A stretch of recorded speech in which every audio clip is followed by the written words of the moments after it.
Chapter 203. At the city gate, Qin Feiyang's arrest warrant had been torn down 10 days ago, for guards were strictly interrogating every person who entered and left the city. It's Qin Feiyang. What is he doing here? The crowd that was waiting in line outside the city to be checked suddenly became restless. Their eyes were fixed on the streets of the city. After a while, Shi Zheng brought Qin Feiyang to the front of the 4 bodyguards. "Greetings, young Master Qin." Everyone saluted, including the 4 guards. Qin Feiyang nodded to everyone and asked the 4 guards, "Where did Wolf King go last night?" "That way." One of the guards pointed to the mountains on the left. Qin Feiyang raised his head and looked into the distance. He saw mountains and towering ancient trees. He could faintly hear the loud roars of beasts. He looked at the 4 guards again and said in a deep voice, before Wolf King left Yen City, "Did anyone else leave the city?" "Many people left, but we have checked all of them. No one is suspicious." The 4 guards shook their heads.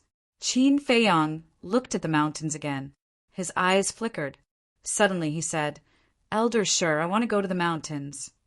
"No." Shi Zheng did not say another word and directly refused. The 4 guards and the surrounding crowd also hurriedly persuaded him. It was too dangerous to go deep into the mountains. "I have to go." Qin Feiyang's eyes were firm, but just as he took a step forward, "Let's go, someone is flying over," someone exclaimed.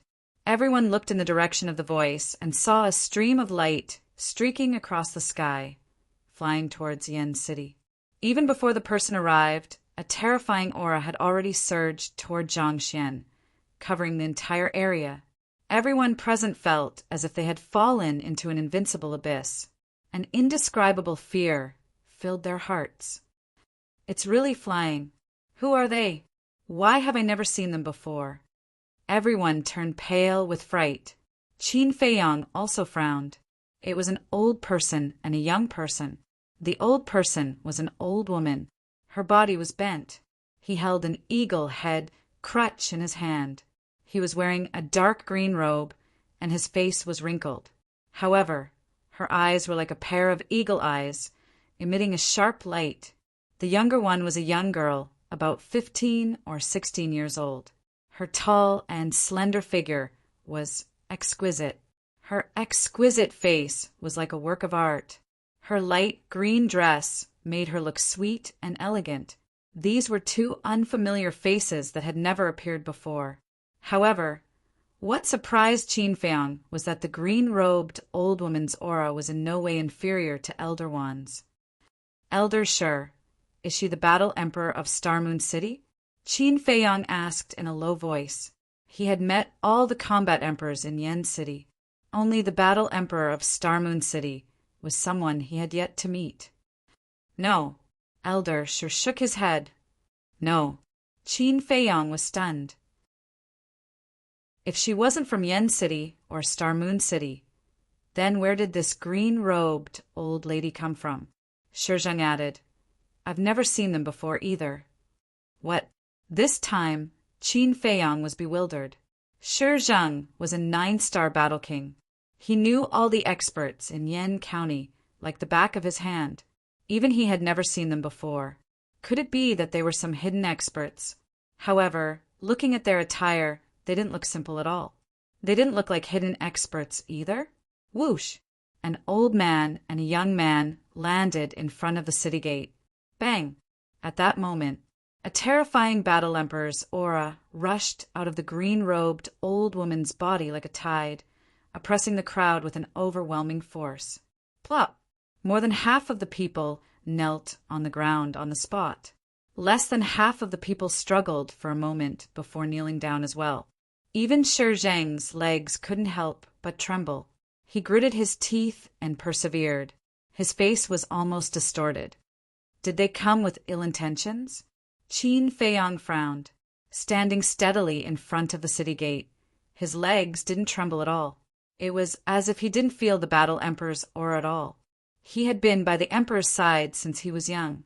He wasn't even afraid of the Emperor's aura. let alone the Battle Emperor's aura. In the entire Great Qin Empire, the Emperor was probably the only one who could make him kneel with just one aura. The green-robed old woman and the green-robed girl both looked at Qin Feiyang and seemed to be a little surprised. Qin Feiyang indifferently glanced at the two of them. He directly walked past them and ran towards the depths of the mountain. Qin Feiyang, you can't go. Shi Zheng growled. Qin Feiyang?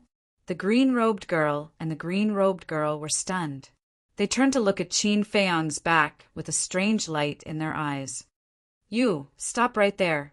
The green-robed girl spoke. Her voice was very pleasant, like an oriole flying out of the valley.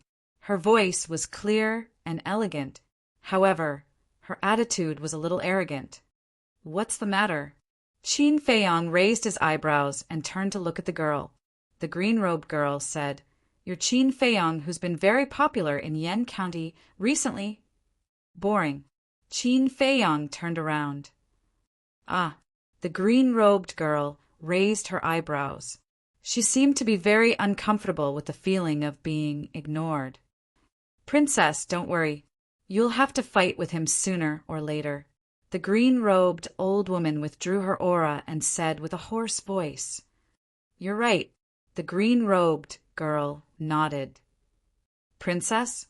Shi Zheng wiped the sweat on his forehead and looked at the two suspiciously. He then chased after Qin Feiyang. The green-robed old woman also entered Yen City with the green-robed girl. The 4 guards looked around, not knowing what to do, because they also heard the word princess. Only the daughter of the Duke was qualified to be called a princess. But the Duke of Yen didn't have a daughter, right? In the end, 2 of the guards ran into the city and followed behind the green-robed boy and the green-robed girl to prevent them from messing around in Yen City. At the same time, Shi Zheng also caught up with Qin Feiyang. He grabbed him and said angrily, Why are you so insensible? Is the mountain somewhere you can go? I can't leave the white-eyed wolf alone, and I suspect that it must have found something and left Yen City. Qin Feiyang said in a low voice. Shi Zheng frowned. Finally, he gritted his teeth and nodded. Okay, I'll go with you. Just as he finished speaking, he suddenly raised his head and looked at the forest in the distance. There was a trace of surprise in his eyes. He saw a white wolf covered in injuries running out of the forest. Who else could it be but Wolf King? Shi Zheng said in surprise, Look, it's Wolf King. Qin Feiyang suddenly turned around and his face was filled with ecstasy. But then his face was filled with anger. When the Wolf King ran closer, he kicked it without saying a word and roared. Why did you run so deep into the mountains? Do you know how worried I was? Wolf King got up in a sorry state. He bared his teeth and his eyes were fierce. Obviously, he was very angry. But when he heard this, the anger in his heart disappeared in an instant. He smiled and said, I'm sorry. It won't happen again. Qin Feiyang said angrily, If there's a next time, I'll skin you and chop you into stew. Wolf King said, Okay, do as you wish, but I have my reasons. Last night, I saw the Lin family's ancestor sneaking out of Yen City, so I followed him to take a look. Qin Feiyang said, Even so, you should have told us in advance. It's dangerous for you to run out alone. Wolf King said impatiently, It's okay. Look, I'm fine. Qin Feiyang glared at him and said with a frown, You said that the Lin family's ancestor sneaked out of Yen City last night? Yes. What's more strange is that he didn't fly. He walked all the way out of the city gate. Wolf King said. Qin Feiyang's heart skipped a beat. The Lin family's ancestor was a war emperor and was not bound by the rules. But why did he walk? Wasn't this too strange? Qin Feiyang said, No, he's a war emperor. Didn't he notice that you were following him? Do you think I'm stupid? Brother Wolf went there by following the scent. He was very far away, but I lost him not long after. Originally, I wanted to come back and tell you immediately, but I met a few fierce beasts on the way and almost died. Wolf King said helplessly. Qin Feiyong rolled his eyes and took out a top-grade healing pill. He stuffed it into Wolf King's mouth and said angrily, "Let's see if you dare to run out alone in the future." Wolf King said angrily, "Brother Wolf is risking his life to track you. Shouldn't you say thank you? And you're so long-winded, aren't you annoying?" Qin Feiyong was so angry that smoke came out of his head. "Fine. Thank you, Lord Wolf." Humph. After saying that, he turned around and walked toward the city gate. "What are you talking about?"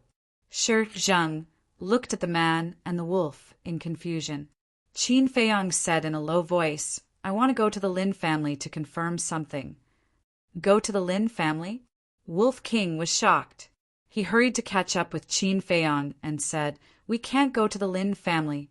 If the Lin family's ancestor really has a problem, won't we be killed by him if we ask? So even if we want to go, we should ask Elder Wan and the others to go with us." "I know what to do," Qin Feiyong replied, his eyes shining. When they arrived at the city gate, Qin Feiyong looked at the two guards and said with a smile, "Brothers, did any big shots leave Yen City last night?" "Big shots?" The two thought for a moment. "The Lin family's ancestor left, but you know his identity and strength. We don't dare to interrogate him. He didn't say a word and left directly. What, is there a problem with him?" The two guards looked at Qin Feiyong in confusion. "No, I'm just asking." Qin Feiyong smiled and said, "Did he come back?" "I didn't see him come back, but a strong man like him might not necessarily go through the city gate. It's possible that he flew into the city from other directions." The two guards said, "Thank you, brothers." Qin Feiyong cupped his hands and smiled. Then he led Wolf King and Shi Zhang into the city.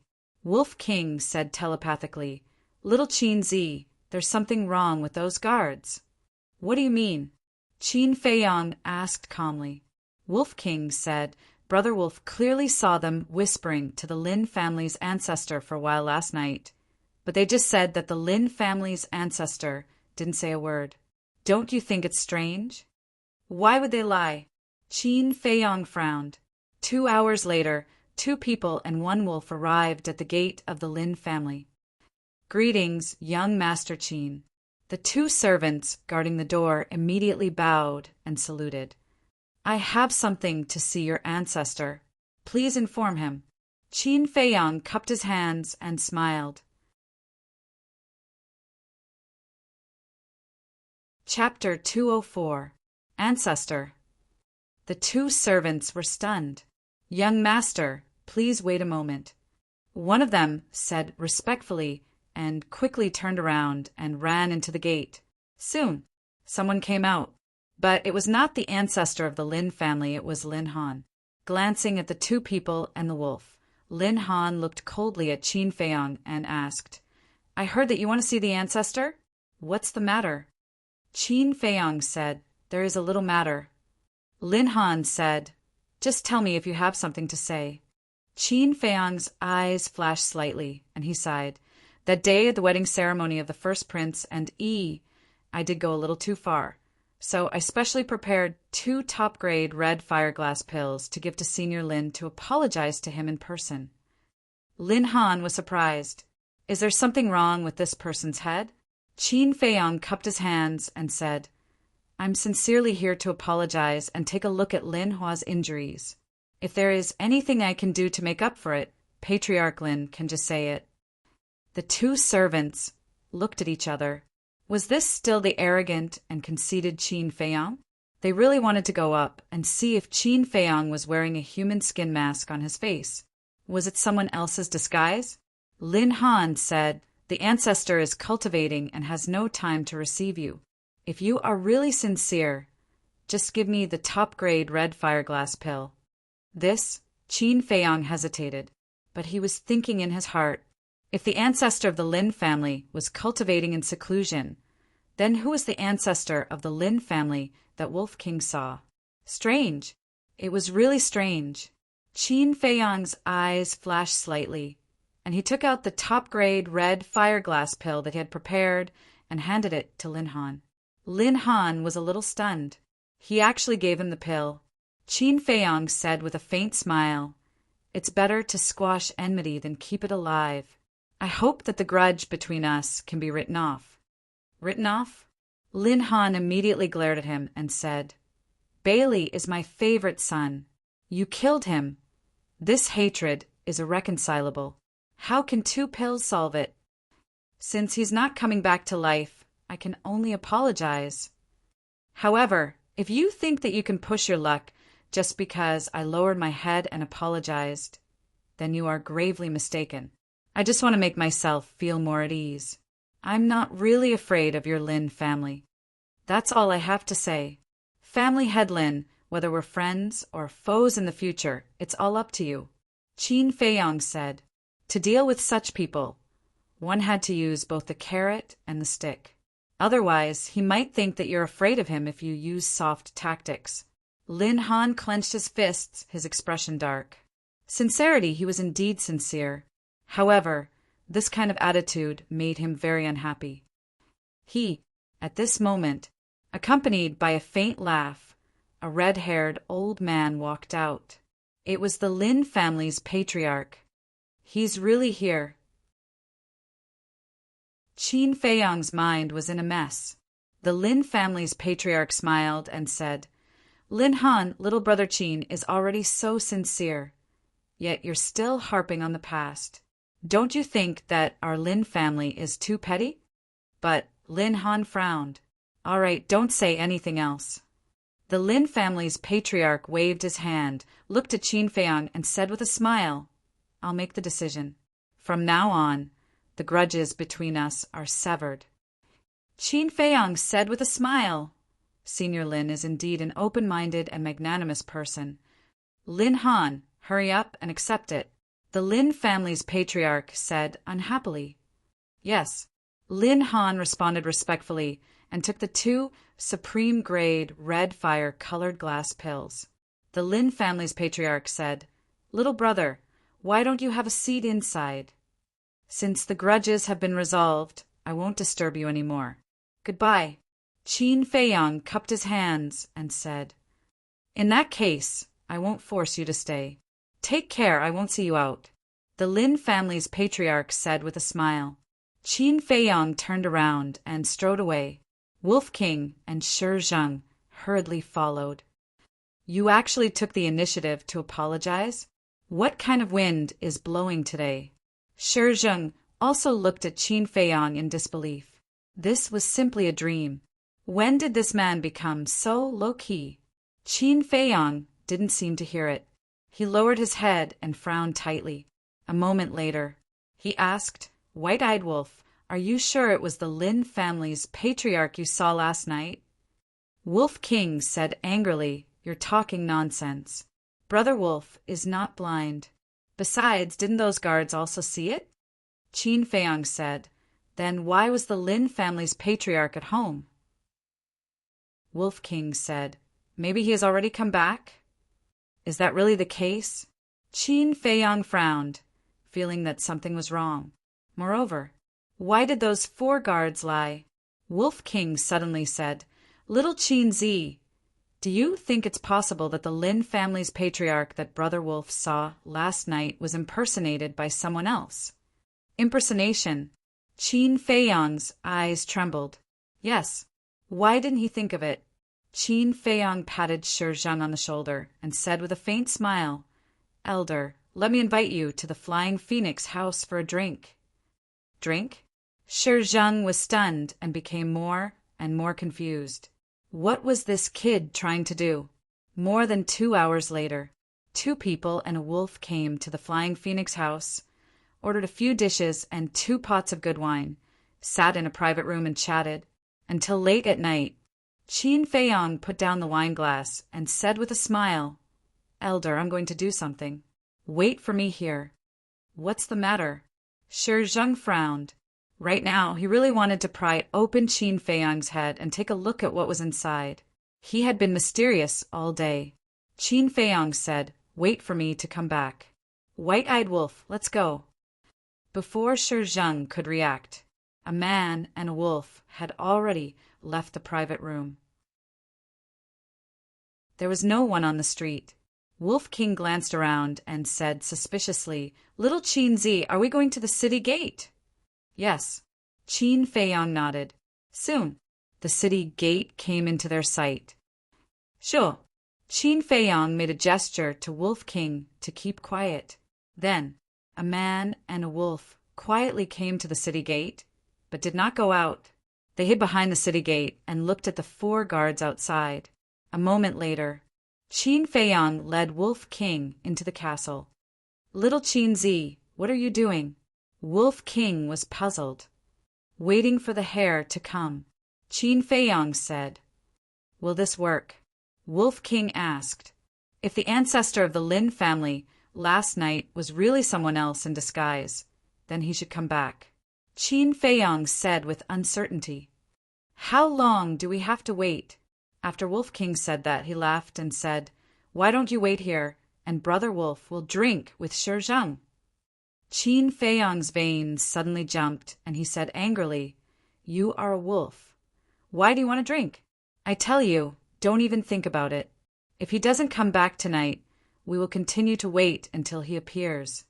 "Who said wolves can't drink?" Wolf King disdained. Qin Feiyong was too lazy to talk nonsense with him and listened carefully to the movements outside. Time passed by. About 4 hours passed. In the jungle outside the city, a black shadow came out.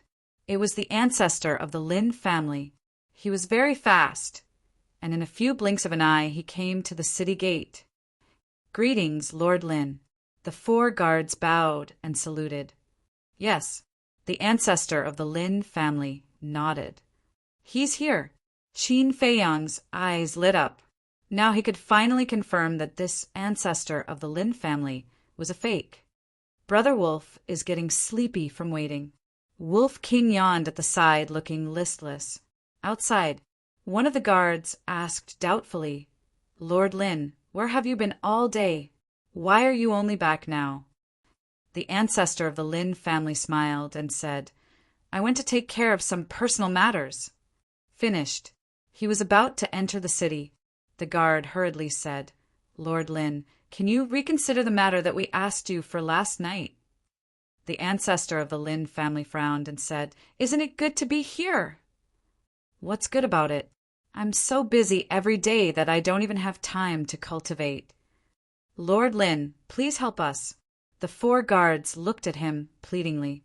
The ancestor of the Lin family pondered for a moment, then nodded and said, "All right, when this old man goes to the palace, I will tell Commander Su to transfer you away and replace you with someone else to guard the city gate." "Thank you, Lord Lin." The 4 guards quickly bowed and thanked him. In the castle, hearing these words, Qin Feiyong's face was filled with a bitter smile.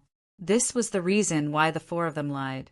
He originally thought that the 4 of them were in cahoots with the ancestor of the Lin family. It turned out that he was just thinking too much. However, these 4 guards would never have thought that the person standing in front of them was just an imposter. Outside, the ancestor of the Lin family strode into the city. But suddenly, he turned back and asked the 4 of them, "Did anything happen in Yen's city today?" "Yes. An old man and a young man came this morning. They were both unfamiliar faces. The old man is very strong, almost comparable to you, Lord Lin. That young girl seems to be some princess." "They are both in the martial imperial palace." The 4 guards said. "Princess?" The ancestor of the Lin family was puzzled. "When did Yen City have a princess?" One of the guards said, "There's another small matter. The Wolf King by Qin Feiyong's side also went deep into the mountains last night and only came back during the day." "Last night?" the ancestor of the Lin family asked. "When?" The guard thought for a moment and said, "Not long after you left, it followed you out." "What?" The ancestor of the Lin family's expression changed slightly. "Why did that wolf leave the city?" he asked. "After it left the city, which direction did it go?" The guard said, "It seems to be in the same direction as you." "How can it be so coincidental?" The ancestor of the Lin family frowned and said, "What happened after that?" "After that, when Wolf King came back, Qin Feiyang came to ask us if there were any big shots who left Yen City last night." That guard gave a detailed account of the situation at that time. After listening, the ancestor of the Lin family frowned deeper and deeper. Was this really just a coincidence? But wasn't it too much of a coincidence? All right, I'll go back first. You guys watch carefully and don't let anyone suspicious sneak in. After saying this to the four of them, the ancestor of the Lin family turned around and entered the city, quickly disappearing at the end of the street. Not long after, Qin Feiyang and Wolf King appeared out of thin air. Qin Feiyang urged, "Hurry up and smell. Where did he go?" This was his purpose for leaving Wolf King behind. Wolf King chuckled and said, "Brother Wolf wants to see what kind of a mortal dares to pretend to be the ancestor of the Lin family. Follow Brother Wolf." It sniffed with its nose, called out to Qin Feiyang, and ran towards the street ahead.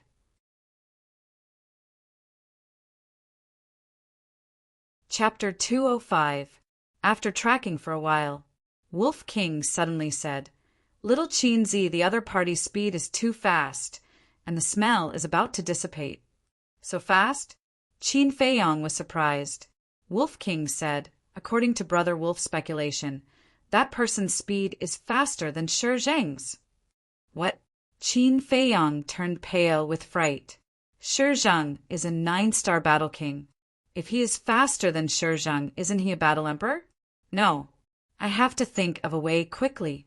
If I lose him, then today's efforts will be in vain. Soon, he had an idea. While running, he took out the image crystal and quickly activated it. An illusionary figure appeared. It was Manager Li. After Lin Yi and others left Yen City, he established a contract bridge with Manager Li. The reason why he contacted Manager Li was that Manager Li was in the West District and could rush over as soon as possible. "Boss Jiang," no, I should call you Boss Qin now. "You contacted me in the middle of the night. Do you want to talk about ideals with me? Or about feelings?" "Talking about ideals, I will accompany you to the end.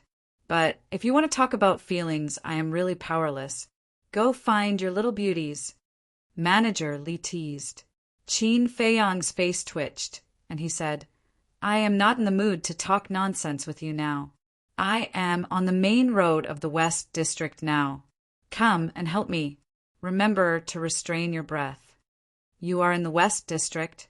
Manager Li was taken aback and said, "Wait for me. I will come to you right away." After saying that, the phantom dissipated. In less than 10 breaths, Manager Li found Qin Feiyang and landed silently beside him. He frowned and said, "Why are you here in the West District in the middle of the night instead of sleeping?" Qin Feiyang said in a deep voice, "I found a fake Lin family's old ancestor. White-eyed Wolf is tracking him. But the other party is too fast, and his smell is about to disappear, so I asked you for help." "Fake." Manager Li's pupils contracted, and he looked at Wolf King and said, "You are responsible for pointing out the direction, and I will take you to chase." After saying that, he swept up the man and the wolf and flew away according to Wolf King's instructions. A moment later, they came to a broad crossroad. This was the intersection of the 4 districts. Similarly, the fact that the Lin clan's impostor was here meant that the truth of which faction he came from would soon be revealed. Qin Feiyang and Manager Li both became inexplicably nervous. Wolf King sniffed hard and said with a sinister smile, "That person went to the South District." Their pupils shrank. The South District was the Danwang Hall. This meant that the impostor was from Danwang Hall. Manager Li's face was gloomy as he led the man and wolf towards the Danwang Hall. Several dozen breaths later, the Danwang Hall finally came into view. However, they didn't go over and hid in a dark place. Wolf King said, "The scent has gone to the Danwang Hall." Manager Li said in a low voice, "Little guy, this is not a joke. You have to confirm it." Wolf King said angrily, "Nonsense, Brother Wolf's nose has never been wrong. Well, let's go find Ma Cheng and ask him. Manager Li's old eyes flashed coldly. We can't go now. Qin Feiyong hurriedly grabbed him and shook his head. Manager Li looked at him in confusion. Qin Feiyong continued. Although we already know that the person impersonating the Lin clan's ancestor is someone from the Pill Emperor Hall, we have yet to see his true face. If we go and interrogate him now, they would definitely deny it. Yes, look at my head. I was so anxious that I even forgot about this. Manager Li slapped his forehead hard and looked a little angry. Fortunately, this guy reminded him. Otherwise, he would have alerted the enemy. However, this guy's temperament really made people look at him in a new light. After pondering for a while, Qin Feiyong said again, judging from the speed, Ma Cheng can be excluded. Why? Wolf King asked. Because Ma Cheng's strength is on par with Yan Nanshan, and his speed is much faster than Manager Li. If it is really him, we can't track him at all. Therefore, we can lock the target on Jia He and Elder He. Qin Feiyong said. Manager Li nodded and said with a smile, Leave the task of investigating them to me. Then I'll have to trouble Manager Li. Qin Feiyong clasped his hands and said with a smile, When I go back, I will immediately tell the Palace Master and the Martial King Hall and Zhen Bao Pavilion. I believe it won't take long for them to find out the truth. The Wolf King asked suspiciously, Do you think that the man who pretended to be the ancestor of the Lin family is one of the 2 combat emperors who joined the Blood Slaughter Palace? It's possible, but before the truth comes to light, we can't jump to conclusions. Manager Li shook his head with a trace of worry on his face. Although Yen City looked calm on the surface, it was actually full of undercurrents. That's right. Qin Feiyong nodded and said to Manager Li with a smile, Please take us to the Flying Phoenix Pavilion. After meeting up with Shi Zheng, Qin Feiyong didn't stay any longer and quickly returned to the Martial King Hall, the disciplinary hall. After listening to Qin Feiyong's explanation, Elder Wan and Elder Li were also surprised. After discussing for a while, Qin Feiyong stood up and prepared to leave. Wait, I have something to tell you. The beautiful woman stopped him and said with a serious face, There are 2 important guests at the Soothing Lake. You have to restrain Fatso and Wolf King. Important guests? Qin Feiyong was surprised and asked, Is it that princess? You know, Elder Wan and Elder Li were surprised. Qin Feiyong said, I ran into them yesterday morning outside the city. Who are they? Elder Wan said they are from Pan County. That girl is King Pan's daughter, Xia Qianshan. As for the old witch, she is the disciplinary elder of Pan County's Martial King Hall. Old witch. Qin Feiyong, the Wolf King, and Shi Zheng couldn't help but be stunned. Ahem. The beautiful woman let out a dry cough and reminded, Old Wan, mind your image. That's just how I am. I speak my mind. If I'm unhappy, I'm unhappy. Elder Wan snorted. The beautiful woman smiled bitterly and waved her hand. You can leave now. Remember not to cause trouble. Okay. Qin Feiyong nodded.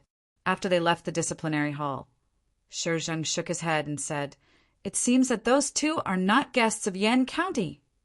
Wolf King smiled slyly, say, Wouldn't it be cool if the princess of Pan County became Brother Wolf's follower? Follower? Qin Feiyong and Elder Li looked at each other, veins popping on their foreheads. Soothing Lake. Qin Feiyong stood at the end of the bridge and looked at the attic on the opposite side. The 3rd attic. A faint candlelight shone through a window on the 2nd floor. Shi Zheng looked down at Wolf King and said in a deep voice, I'll tell you one more time. Don't do anything rash. Along the way, he had said this at least a dozen times. He was really worried. That was because this ruffian wolf was too much of a jerk. He might really do something stupid. So annoying. Wolf King rolled his eyes at him, turned around, and ran to the other side of the river. Shi Zheng looked at Qin Feiyong. Qin Feiyong also looked helpless. Back at the attic, Fatso and Lu Hong did not cultivate or rest. They sat at the coffee table looking uneasy. Seeing that Wolf King had returned safely, the two of them finally breathed a sigh of relief. Fatso hurriedly went to Wolf King and said with a flattering smile, "Brother Wolf, please sit." "What do you want?" "Let me tell you, Brother Wolf is very pure. Don't try to taint Brother Wolf." Wolf King looked at him warily. Uft. Qin Feiyong had just taken a sip of tea and spat it out. Lu Hong couldn't help but cover her mouth and laugh. Fatso's face darkened, and he said angrily, "What are you talking about? Is Fat Lord that kind of person?" "Fat Lord just wants to ask if you found any treasure," and went outside the city. Wolf King rolled his eyes and nodded. "You're so smart. Brother Wolf did find a lot of treasures. One of them is a pig." "Pig?" Fatso was stunned. A pig was considered a treasure? Could it be a mutated divine pig? Lu Hong burst out laughing. Wasn't Fatso usually very smart? Why was he so stupid now? Was he the one Wolf King was talking about? Sure enough. As the saying goes, the devil is 10. Facing the shameless Wolf King, Fatso's ability was not enough. Seeing the expressions of Qin Feiyong and Lu Hong, and then looking at the teasing look in Wolf King's eyes, Fatso suddenly came to a realization. Could it be that the pig Wolf King was talking about was him? His face instantly turned livid. It seemed that he was about to make a scene. "Ahem." Qin Feiyong coughed and said with a faint smile, Okay, let me tell you something." "What is it?" Lu Hong was puzzled.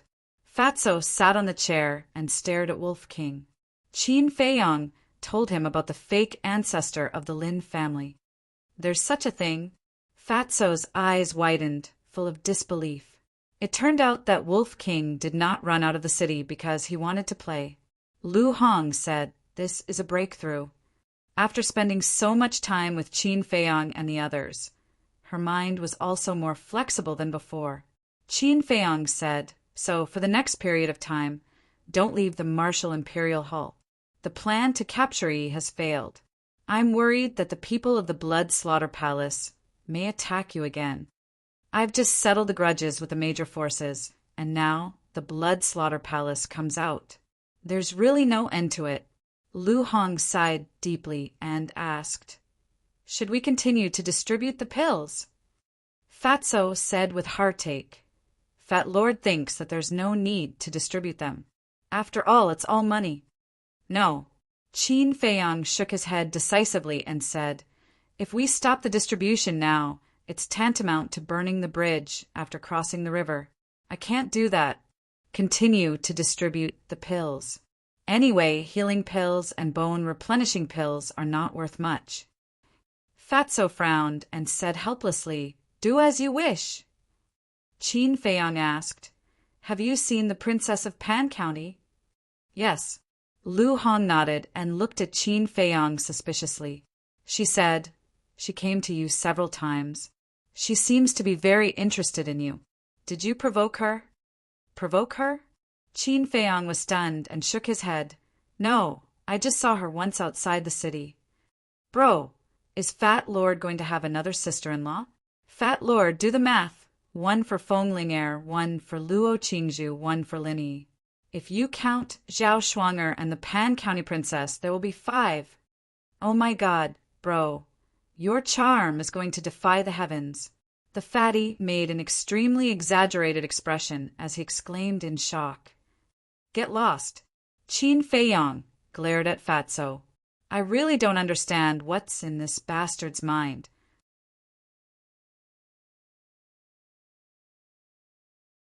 Chapter 206. Early morning. Mist filled the air. Qin Feiyong stood by the lake, breathing in the fresh air and exhaling the turbid air in his body. Da-da. Not long after, Ling Yunfei ran to Calm Heart Lake and stood beside Qin Feiyong with an excited face. Qin Feiyong looked at him and smiled. "Looking at your appearance, have you successfully opened the 2nd level?" Ling Yunfei nodded and said with a sincere face, "I came here specially to thank you." If I didn't meet you, I wouldn't have been able to achieve what I have today. Qin Feiyang smiled and let out a long breath. He turned to Ling Yunfei and asked, "Do you still want to become stronger?" "Yes." Ling Yunfei nodded without hesitation. Qin Feiyang said, "Then I'll teach you Ice Crystal Finger, Mad Lion Roar, Rushing Thunder Kill Fist, Binding Tiger Hand, and Thunder Wind Palm." "Thank you." Ling Yunfei's body trembled as he hurriedly cupped his hands and thanked him. With such a perfect martial skill, it was completely enough to dominate the same realm. Qin Feiyang entered the attic, found 5 bamboo slips, and wrote down the cultivation method one by one on the bamboo slips. Fatso and Lu Hong walked downstairs and curiously surrounded him. "Damn, boss, you're going to teach me everything." Fatso's eyes lit up. Lu Hong's face was also filled with desire. After putting down the brush and ink, Qin Feiyang looked at the 3 of them and said with a smile, "You guys can cultivate together." Fatso smiled obsequiously. "Thank you, boss. Fat Lord knows that boss is selfless and will definitely not be biased." Lu Hong said, "A few days ago, you were still complaining that he was biased." Fatso's expression froze and said angrily, "Life is hard, don't you know? You really don't know anything." Lu Hong rolled her eyes at him. Clang! At this moment, the door was suddenly kicked open, and a girl in green walked in. Qin Feiyang and the others frowned when they saw this. The person who came was none other than Princess Pan, Xia Qianqian. "Put it away," Qin Feiyang said in a low voice. He leaned back on the chair and looked at the girl silently. After Ling Yunfei put away the bamboo slips, he sat beside Fatso. Lu Hong squatted beside Qin Feiyang to make tea. After Xia Qianqian entered, she did not greet them. She wandered around the living room and sized up the layout around her. It was arrogant and rude. There was a trace of disdain on his face. Ah, such a shabby place to entertain VIPs. The martial imperial palace of the county of Yan is so lousy. A moment later, Xia Qianqian shook her head. Everyone raised their eyebrows. Now, as members of the Martial King Hall, they couldn't tolerate outsiders slandering the Martial King Hall. Furthermore, this outsider was not from the county of Yan. "The princess is naturally delicate. This place is indeed not suitable for you. So please go back lest you be wronged here." Lu Hong was the first to speak with a faint smile. At the same time, she twisted the teapot and poured a cup of tea for Qin Feiyang and the others, but did not pour a cup for Xia Qianqian. She did not even prepare a teacup for Xia Qianqian. Xia Qianqian frowned and looked at Lu Hong from head to toe. She looked at Qin Feiyang and said, "Your maid is so rude." "Maid?" Lu Hong's delicate body trembled slightly. Qin Feiyang patted her shoulder and comforted her. Then he suddenly raised his head and looked at Xia Qianqian. His face instantly turned cold. "You're the one who's rude. You don't knock when you enter someone else's place. You don't even greet me when you enter. You live in someone else's place and complain about the poor environment. I really don't know how the county king of Pan County educates his daughter. If this is your quality, then I can only say that you're too uneducated. You should throw it back and be remade." Qin Feiyang mocked mercilessly. At first, Xia Qianqian's expression was a little ugly. By the time Qin Feiyang finished speaking, her face was already covered with frost. Ling Yunfei smiled evilly and turned to look at Qin Feiyang. He said very seriously, "Your words are really too honest, but I don't understand. What do you mean by being remade?" Fatso said disdainfully, "Are you stupid? Don't you understand? This means that you should stuff it back into your mother's womb and do it again." Oh, Ling Yunfei suddenly understood.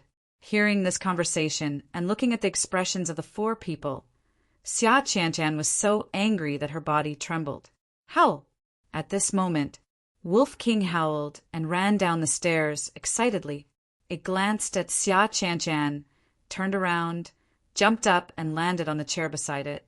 Then it actually half lay there like a human. Seeing that funny look, Xia Qianshan's eyes were filled with disdain. The faces of Qin Feiyang and the others couldn't help but twitch. This guy was too weird, wasn't he? If he was given a pair of sunglasses, he would really look like a big shot. However, they had already expected that Xia Qianshan would definitely go crazy with anger. If it were anyone else, they would definitely stop Wolf King. But now, they all crossed their arms and prepared to watch a good show. Wolf King said indifferently, "Lu Hong, do you have any wine?" "No." Lu Hong shook her head. "I do." Ling Yunfei took out a jar of wine, opened the wine seal, and handed it to Wolf King. Wolf King hugged the wine jar with his 2 paws, raised his head and took a sip. He praised, "So refreshing." Then, he looked at Xia Qianshan and said proudly, "Although your quality is not good and you look a little annoying, your status is passable and your aptitude is not bad. You are barely qualified to be Brother Wolf's little follower." Little follower? Xia Qianshan was stunned, then gritted her teeth and glared at Wolf King.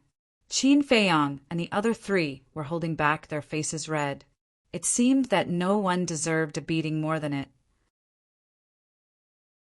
That arrogant look really made people want to hit it with a brick. What? You don't want to?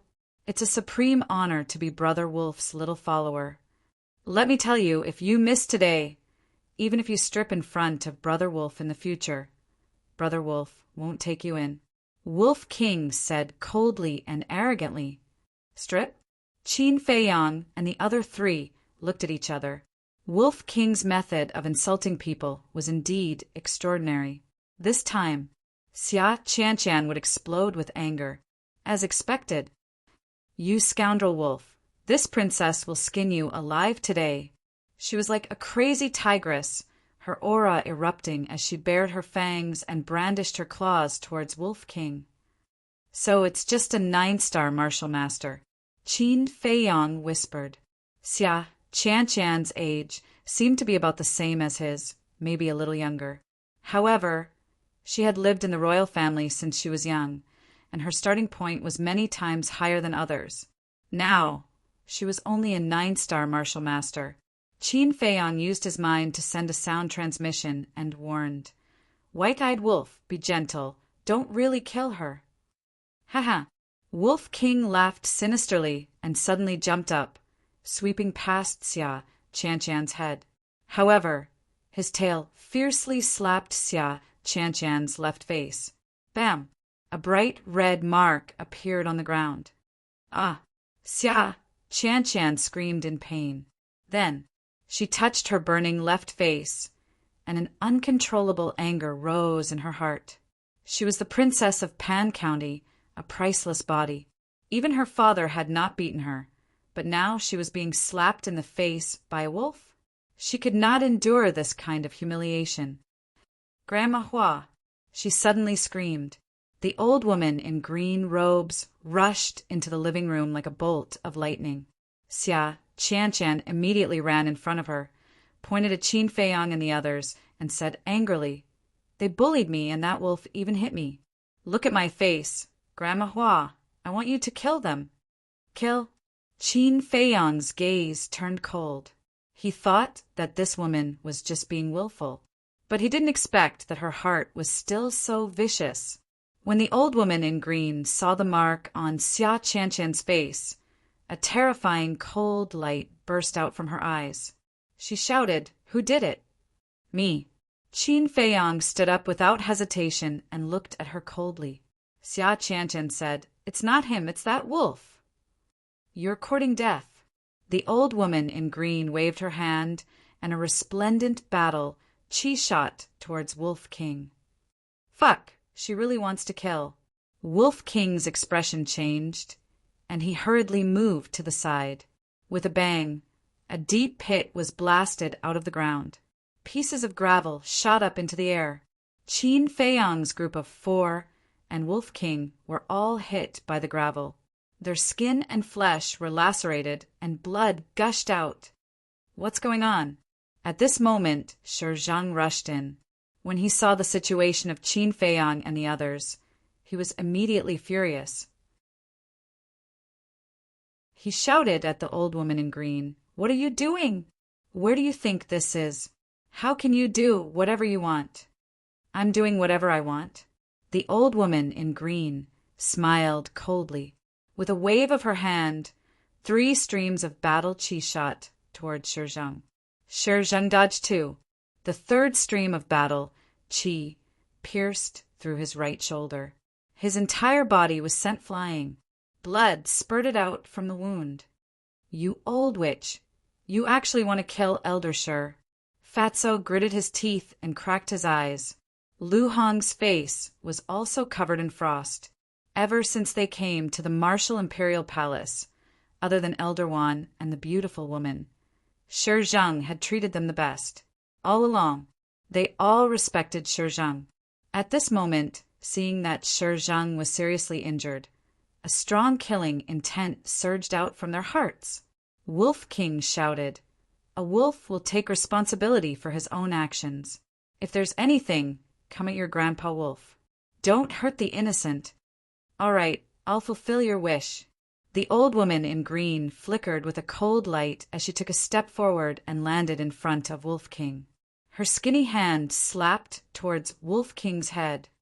"Are you fucking serious?" Wolf King was shocked. "Grandma Hua, save me." At this moment, Xia Qian suddenly screamed. It turned out that it was Qin Feiyang. While the old woman in green was attacking Wolf King, he also rushed behind Xia Qian and took out the Chang Shui, placing it on Xia Qian's neck. "How dare you!" The old woman in green turned around and a terrifying, baleful aura surged from her body. Fatso and Lu Hong, Ling Yunfei, and Wolf King. They all ran behind Qin Feiyang. Fatso cursed loudly. "Old witch, why don't you go and ask around? What is there that boss doesn't dare to do?" Wolf King said with disdain, "That's right, we're not even afraid of the 8-star War Emperor. Why would we be afraid of an old bird like you?"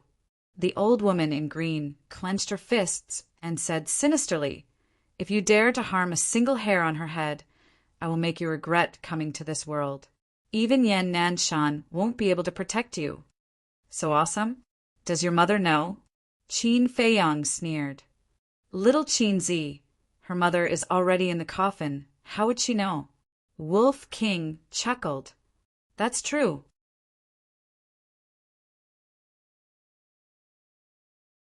Chapter 207. You're courting death. The green-robed old woman's killing intent rose, and a terrifying pressure roared out. "Hey!"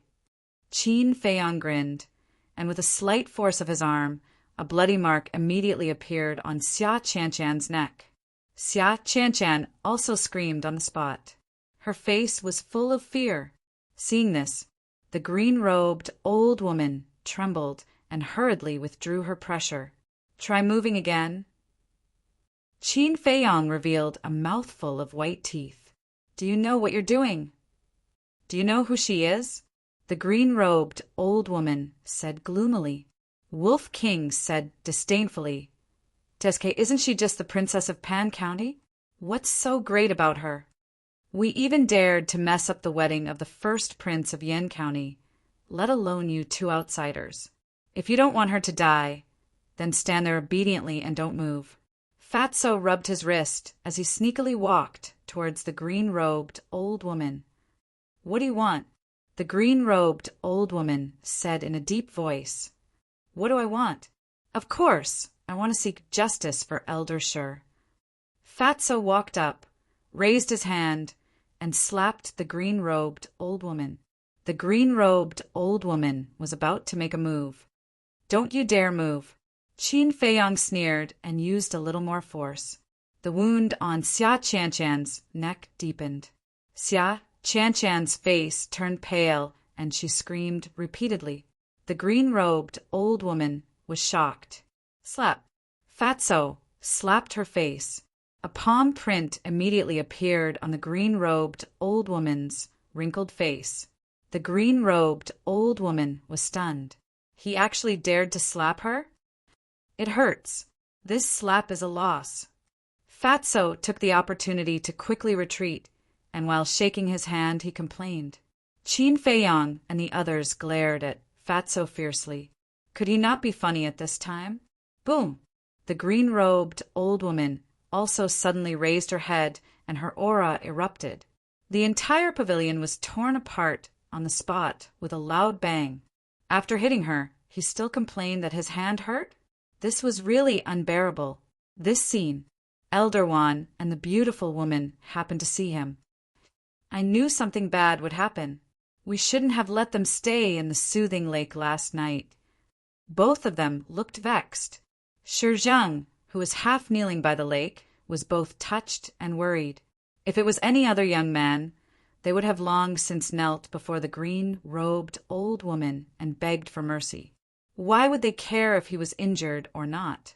However, not only did these youngsters not beg for mercy, they even wanted to seek justice for him. Just based on the slap that Fatso gave the green-robed old woman, the injury on his shoulder was not in vain.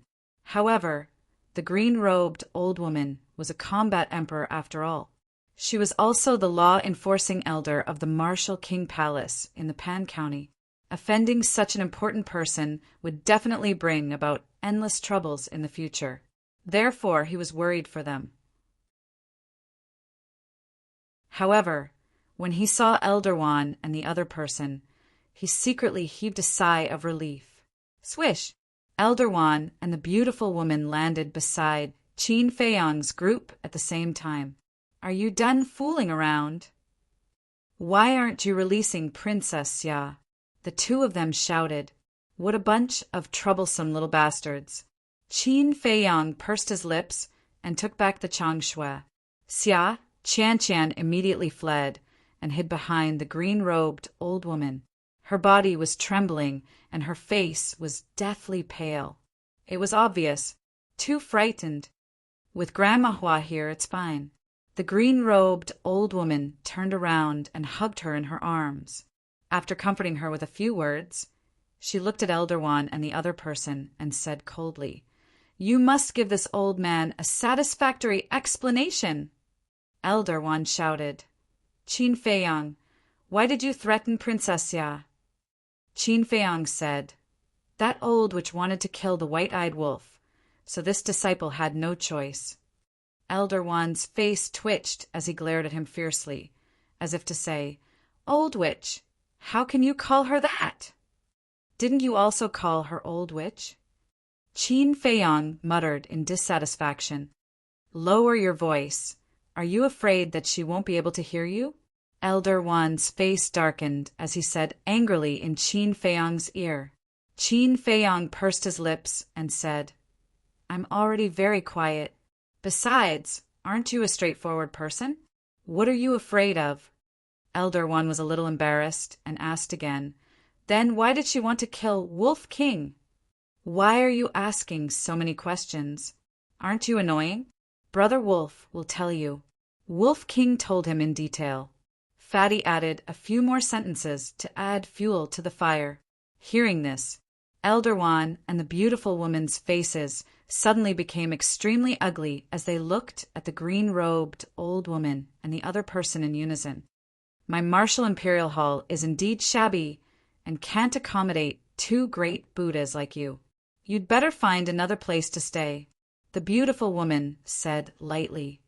I always thought that Qin Feiyang was arrogant and rude enough, but I didn't expect that the Princess of Pan County was even worse than him. Elder Wan sneered. Cough, cough. Qin Feiyang choked on his saliva.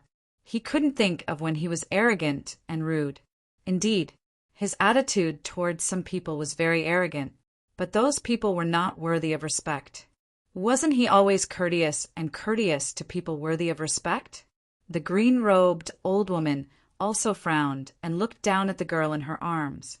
She said angrily, Didn't I tell you to behave yourself when you came to the county of Yen? Xia Qian lowered her head and panicked. The green-robed old woman sighed and looked up at Elder Wan and the beautiful woman. She said, Qian is indeed in the wrong, and I apologize to you. But how are you going to pay for this slap? Elder Juan and the beautiful woman then noticed the palm print on the green-robed old woman's face. What happened? The two of them were stunned. Who was so bold? I slapped her. Fatso took a step forward and raised his head, looking majestic. Elder Juan rewarded him with a slap on the head and shouted, "You think you're awesome? You even dared to slap the War Emperor. Are you tired of living?" "I'm not awesome. It was this old witch who wanted to kill Elder Shur. That's why I slapped her." "Elder, you often teach me that the martial Imperial Hall does not cause trouble, but we are not afraid of it. Although I am weak, I am hot-blooded and will not allow anyone to behave atrociously in the martial Imperial Hall." Fatso didn't know where he got his courage from, but he shouted righteously. Elder Juan's face twitched. Sure enough, none of these bastards were easy to deal with. He looked at the green-robed old woman and said, "You killed someone in the martial Imperial Hall without any reason. It's all your fault." Elder Juan continued, "However, it's indeed a little wrong for a disciple of the martial Imperial Hall to slap you." Cough, cough. Fatso apologized to her. Just a little? The green-robed old woman's eyes burned with anger. The beautiful woman said coldly, "If you want to continue, we'll accompany you to the end. We can even call the people from the state capital to deal with it." The green-robed old woman glanced at the two of them. Fatso smiled proudly and cupped his hands. "Old witch, cough!" Elder Juan coughed loudly. Fatso quivered and continued, "Elder, it was Fat Lord just now." Elder Juan slapped him and said angrily, "Do you know how to talk? Fat Lord, do you think I won't make you fatter?" Fatso looked wronged and cupped his hands. "Elder, I was wrong just now. Please be magnanimous and don't bother with Fat Lord." "Fat Lord again? Apologize again." Elder Juan roared and his veins popped. He really wanted to tear Fatso's mouth apart. The green-robed old woman was so angry that her lungs were about to explode. She said gloomily, "Forget about the apology. I just want to ask you, do you accept my Panjun's challenge?" Elder Juan frowned and said, "We are still discussing this matter. We will give you an answer in 2 days." "All right, I'll wait for 2 more days." The green-robed old woman grabbed Xia Tian and left without looking back. "You're leaving just like that?" Fatso was stunned. "If you don't leave, will you stay and embarrass yourself?" Wolf King disdained. At this moment, Shi Zheng walked in and said with a smile, "Thank you, little fellows, but in the future, don't mess around like this." Elder Juan said, "No, that's how it should be." Qin Feiyang and the others were dumbfounded on the spot. Shi Zheng was also extremely stunned. Elder Juan snorted coldly, "If you don't hit this kind of person, she won't be honest." The beautiful woman said, "Indeed, Fatso should have slapped her a few more times just now." The few of them looked at each other. What was going on? The two elders seemed to be a little angry today. Qin Feiyang asked in confusion, "Elder, what was the challenge they were talking about just now?" Elder Juan said, "The people from Pan County want to have a friendly match with us." Friendly match? The few of them were stunned and puzzled. Elder Juan said, "To put it bluntly, it's a match between the younger generation of our Yen County and the younger generation of their Pan County." Wolf King said, "Fight. What's there to be afraid of?" Fatso nodded and said, "Yes, kill them and let them know why their chrysanthemums are so yellow." Elder One glared at him and sighed. "If it's just a simple match, of course we won't refuse. But what's infuriating is that they actually want us to fight in Pan County. What the hell? It's Pan County who challenged our Yen County. Shouldn't they take the initiative to come to Yen County? Why should we go all the way to Pan County?" Ling Yunfei and the others were a little indignant. Elder One said, "That's right. That's what pisses us off." Qin Feiyang asked, "Is there a bet?" "If it's just a simple friendly match, then it's meaningless." "Yes, that's the second reason why they're pissed." They said, "If Pan County loses, they'll give us 100 crimson fire-glaze pills. But if we lose, we'll have to give you to them." Elder Wan said. Ah, Ling Yunfei, and the others looked at Qin Feiyong strangely. After all this time, was Pan Jun here for him? Qin Feiyong was also a little dumbfounded. He said helplessly, "So, in the eyes of those people from Pan County, I'm only worth 100 crimson fire-glazed pills, and they're just ordinary crimson fire-glazed pills." Shi Zheng asked, "Elder, what do you think?" The beautiful woman said angrily, "They're basically robbing us. Do you think we'll agree?" A supreme-grade alchemist was very important to any faction. For example, a supreme-grade crimson, fire-glazed pill could raise one's cultivation by 2 levels. Another example was the potential pill, which could break through the limits and open the door of potential. It could be said that a supreme-grade alchemist could raise the overall strength of a place to a level in a short period of time. So the Yan County would definitely not agree.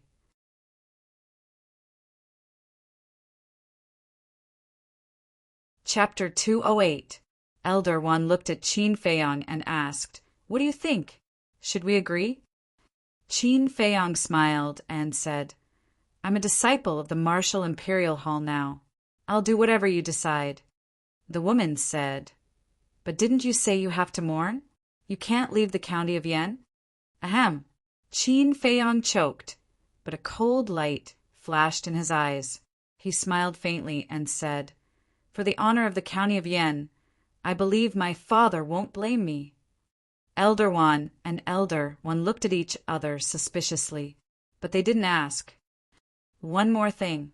They're asking about the potential elixir," Elder Wan said meaningfully.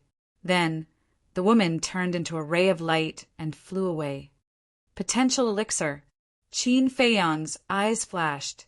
He looked at Shi Zheng and smiled. "Elder Shi, go heal your wounds. Leave the rebuilding of the attic to us." "Okay."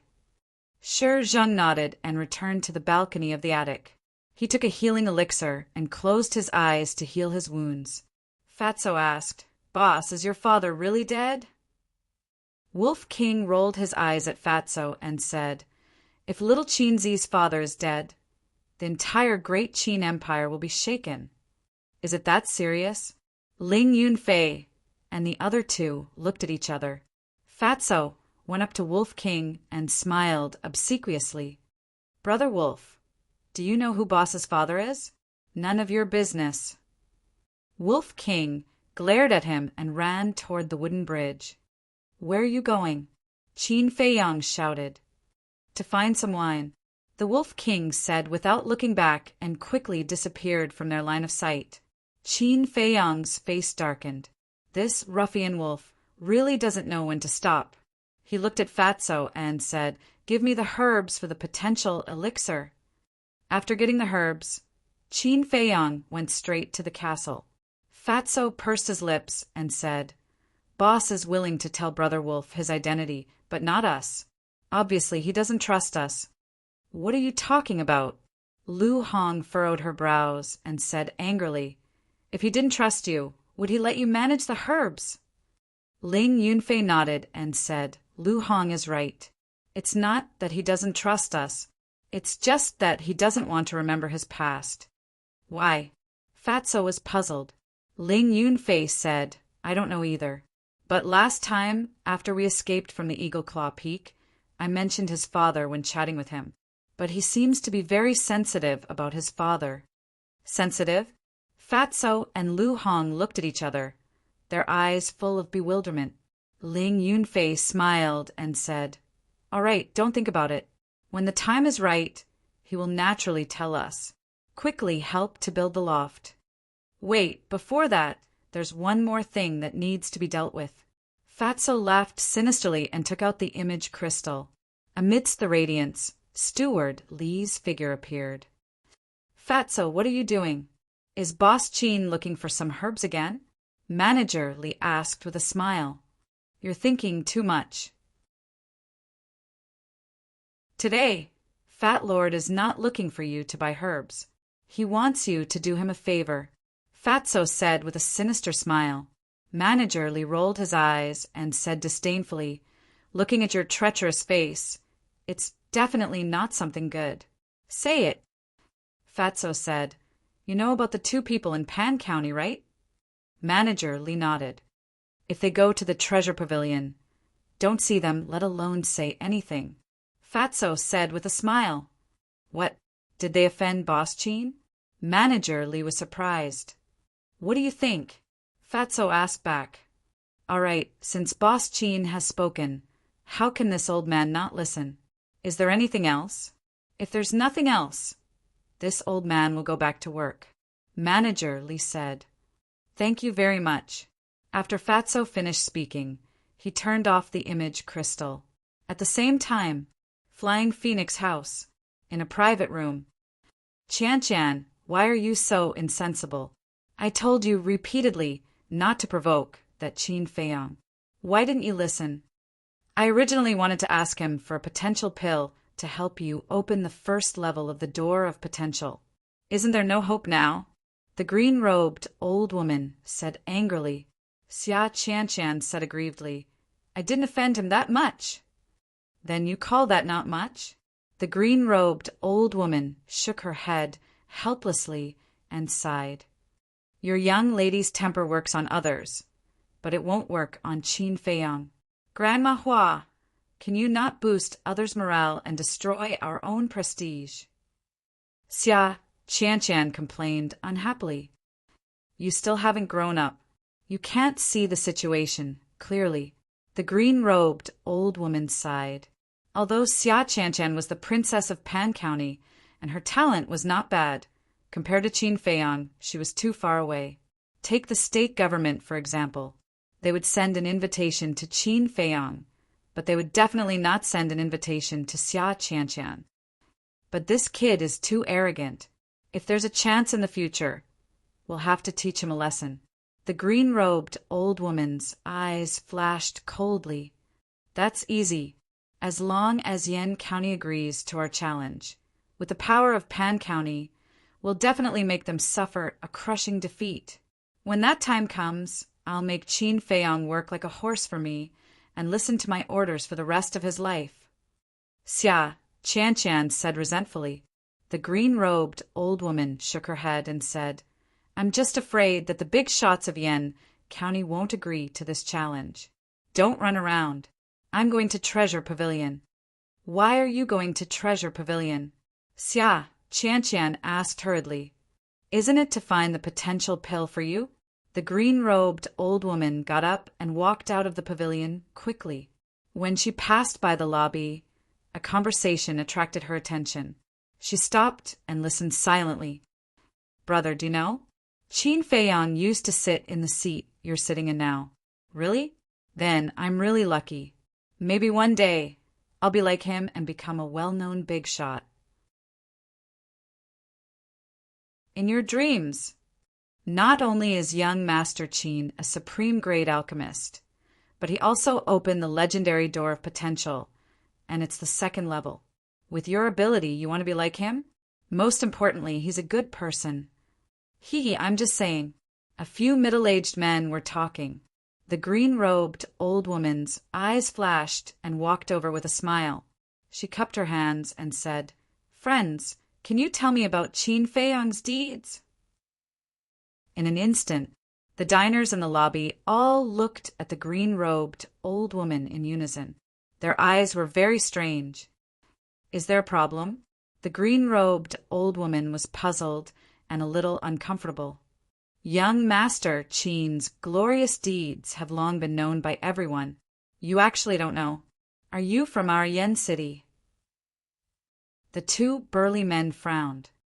This old woman just came to Yen City not long ago. The green-robed old woman smiled amiably. A burly man in white shouted, I've seen her before. She's the one who forced us to kneel outside the city that day. Young Master Qin was also there at that time. What? How dare you force young Master Qin to kneel? Old witch, who are you? How dare you? Do you believe that we'll drown you with a mouthful of saliva each? Damn you! Young Master Qin is such a good person. You actually bullied him. Are you still human? Everyone suddenly stood up and glared at the green-robed old woman, cursing out all kinds of words.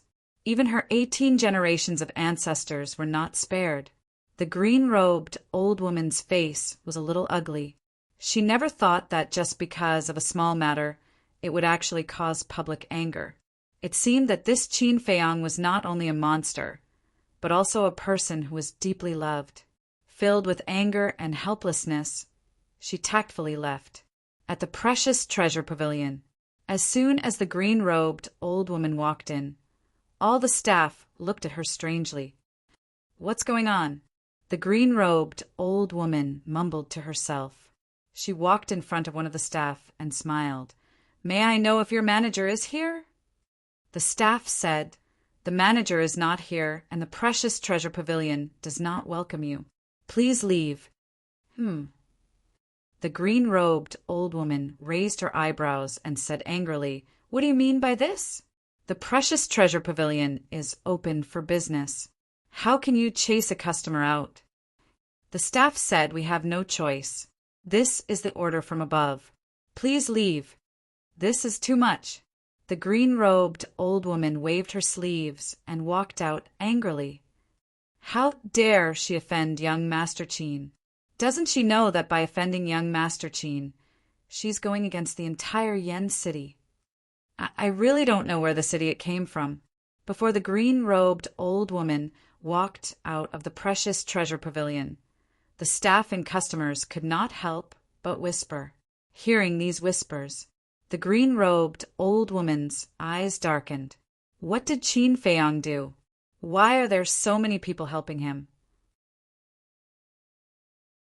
She went to the Danwang Hall, the royal family, and the Lin family. However, she was told by the three forces that the leaders had gone to the Martial Imperial Hall and could not see her. She finally knew what it was like to be despised. At the same time, Martial Imperial Hall, Meeting Hall. Yan Nanshan was not the only one in the hall. Elder Wan, the beautiful lady, King Yan, and the others were also present. Yan Nanshan glanced at the crowd and said, "Everyone, I've told you the purpose of Pan Jun's visit. Now let's talk about it. What should we do?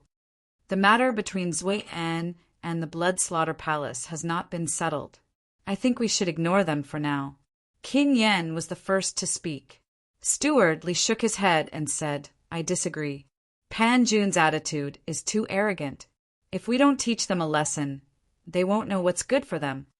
I also agree with Steward Li's suggestion, although I hate Qin Feiyang and can't wait for him to get lost. But this matter is not about our personal reputation. It's about the dignity of the entire county of Yan. We can't refuse. Ma Cheng said, "That's right. We have to fight this battle, and we have to do it with all our might." The Lin family's patriarch nodded. King Yan glanced at the few of them and couldn't help but frown. He looked at Yan Nanshan and said, "If we really accept the challenge, Qin Feiyang will definitely be one of the main forces. Have you asked his opinion?" Elder Wan said, "We have. He said that the 100 red fire glaze elixirs that Pan Jun has offered are too little. This brat is really greedy." Steward Li shook his head and laughed. He pondered for a moment and said, "Let's do it this way. We don't want the elixirs.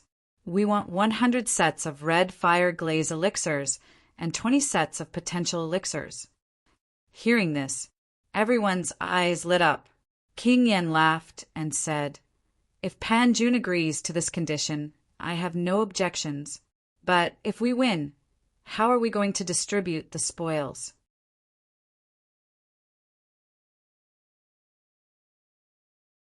Chapter 209. Yan Nanshan frowned. Pan County hasn't agreed yet. Isn't it too early to talk about the distribution of benefits? That's true. Ma Cheng and the others nodded. Yan Nanshan said, "Old Wan, go find them immediately and explain this to them." "Okay." Elder Wan nodded and rushed out of the hall, disappearing quickly. The leaders in the hall became a little uneasy, because they were afraid that Pan County wouldn't accept, and they would be happy for nothing. Elder Wan went out to ask around and found out that the old woman in green robes was at the Flying Phoenix house. It was because the old woman in green robes was too famous now. Everyone was talking about her. However, her notoriety was spread far and wide. After knowing this, Elder One couldn't help but sneer. When he entered the Flying Phoenix house, he found the old woman in green robes and explained his purpose. The old woman in green robes nodded and agreed without a word. She had suffered too much today, and it had completely ignited the anger in her heart. Elder One immediately went back to report. Ma Cheng and the others breathed a sigh of relief and began to discuss the distribution of benefits. The whole day, the quarrels in the conference hall never stopped. Until evening. Only then did the various leaders leave in satisfaction. Early the next morning, the beautiful woman came to Soothing Lake. What? We're going to Pan County now. After the beautiful woman explained the situation, Qin Feiyang and the others were shocked. The beautiful woman smiled. Quickly prepare and gather at the conference hall. Qin Feiyang said, There's nothing to prepare, but there are only 100 scarlet fire-colored glass elixirs. I'm not interested. The beautiful woman said, It's changed now. It's 100 sets of scarlet fire-colored glass elixirs and 20 sets of potential pills. Really? Qin Feiyang's eyes lit up. Fatso and Wolf King were also excited. The beautiful woman nodded. Qin Feiyang smiled. Okay, let's go. The beautiful woman looked at Fatso and Lu Hong and asked, They're going too? Is there a problem? Qin Feiyang frowned. After going to Pan County, he would continue to buy herbs. Of course, he had to bring along Fatso and Li Tianlan. The beautiful woman pondered for a moment and nodded. Let's go then. Shi Zheng stood up and stood on the balcony. He looked at Qin Feiyang and said, After you go to Pan County, perform well. Don't embarrass our Marshal King Hall. Elder, don't worry. Qin Feiyang smiled and took out a Qingquan pouch. He threw it to Shi Zheng and said with a smile, Elder, I'll have to trouble you to distribute some medicinal pills to everyone during this period of time when I'm not around. All right. Shi Zheng nodded. The beautiful woman waved her hand and led the 3 people and 1 wolf to the conference hall. In the main hall, other than the big shots, Jiang Jingyi also came. There were also many old acquaintances. The royal family had the first prince and the 2 youths who had fought in the square. The Lin family had Lin Hao and Lin Hua. In the Danwang Hall were Shui Yang, Wang Xia, and Xia Feng. In the Marshal King Hall were Feng Ling Er, Luo Qingzhu, Zhao Shuanger, and Ling Yunfei. As soon as Qin Feiyang entered the hall, Lin Hua looked at him with resentment. Qin Feiyang glanced at them one by one and frowned slightly. This was the Yan County's lineup? Wasn't it a little too weak? As if seeing Qin Feiyang's confusion, the beautiful woman said in a low voice, Pan County has a requirement. Only those under the age of 20 are allowed to participate in this competition. Qin Feiyang suddenly understood. He turned around and looked at the first prince, Lin Hao, and Shui Yang with a strange expression. Brother Qin, why are you looking at us like that? The first prince asked with a smile. Lin, Hao, and Shui Yang also frowned. Qin Feiyang asked, Are you guys really not 20 yet? As soon as the words came out, the conference hall fell into a dead silence. Everyone looked at him, their faces twitching nonstop. Was it really a good idea to question the age of the 3 of them? Not to mention, did the 3 of them look that old? Lin Hao and Shui Yang's faces darkened immediately. The first prince also raised his eyebrows and smiled. Brother Qin, I can tell you very responsibly that we are only 19 years old. Maybe it's because we have been under a lot of pressure since we were young, so we are more mature than our peers. Oh, Qin Feiyang nodded, but his eyes were still full of doubt. Ahem. Since everyone is here, I will say a few words. This friendly competition is related to the reputation and glory of the Yan County. So, I hope that you can put aside your personal grudges for the time being and unite against the outside world. Yan Nanshan coughed and looked at Qin Feiyang and the others. He shouted with a serious face. The king of Yen nodded and said, "That's right. Your opponents this time are the youngsters from Pan County. I don't want to hear any news of you killing each other in Pan County." Qin Feiyang said, "What if someone insists on doing so?" "No matter who it is, they will be punished severely." The king of Yen said coldly, "Brother Wolf, I would like to ask if we should keep a low profile or keep a high profile when we go to Pan County." Wolf King grinned. The faces of the other leaders twitched. It seemed that this wolf cub was ready to go all out. Yan Nanshan said, "In principle, we should keep a low profile. But since Pan County is so arrogant, there is no need for us to hold back. As long as you have the ability, even if you turn Pan County upside down, we will support you." Hearing that, everyone laughed. Yan Nanshan continued, "This time Pavilion Leader Jiang will be leading the team to Pan County. Elder Jia and Patriarch Lin will go with him. You must listen to them." "Yes." Everyone bowed and replied, "Jia He." Patriarch Lin. Qin Feiyang raised his eyebrows without a trace. Why would he let Jia He go? This person was narrow-minded, and there was no guarantee that he wouldn't cause any trouble at the crucial moment. As for Patriarch Lin, he didn't know much about him, so he didn't dare to make a judgment. Jiang Jingyi got up and smiled. "Little guys, are you ready? If you are, let's go." Everyone nodded. Qin Feiyang whispered, "Fatso, Lu Hong, go to the castle first." The two nodded.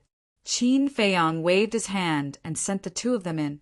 At this moment, many people's eyes changed and were filled with greed. Jiang Jingyi turned around and looked at Yan Nanshan and the others. He smiled and said, "Everyone wait for the good news." "Thank you, Pavilion Leader Jiang." Yan Nanshan and the others also cupped their hands and smiled. Swish!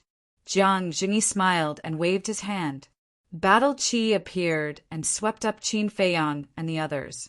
They turned into a ray of light and arrived above the city gate in a dozen breaths. This astonishing speed caused Qin Feiyang and the others to feel extremely envious. The old woman in a green robe had been waiting for a long time. Swish! The old woman in a green robe brought Xia Qianchan and landed in front of Jiang Jingyi. She frowned and said, "Do you people from the county of Yan have no concept of time?" The first prince and the others frowned. "Are you deliberately looking for trouble?" Jiang Jingyi reached out and stopped the first prince and the others. He smiled and said, "I didn't ask you to wait, did I?" In other words, they were the ones who wanted to wait here. Who was to blame? Our pavilion. The old woman in a green robe was shocked. "You are the pavilion leader of the treasure pavilion, Jiang Jingyi?" Jiang Jingyi smiled and said, "Yes, I am. What can I do for you?" The old woman in a green robe froze. She didn't expect the leader to be this person.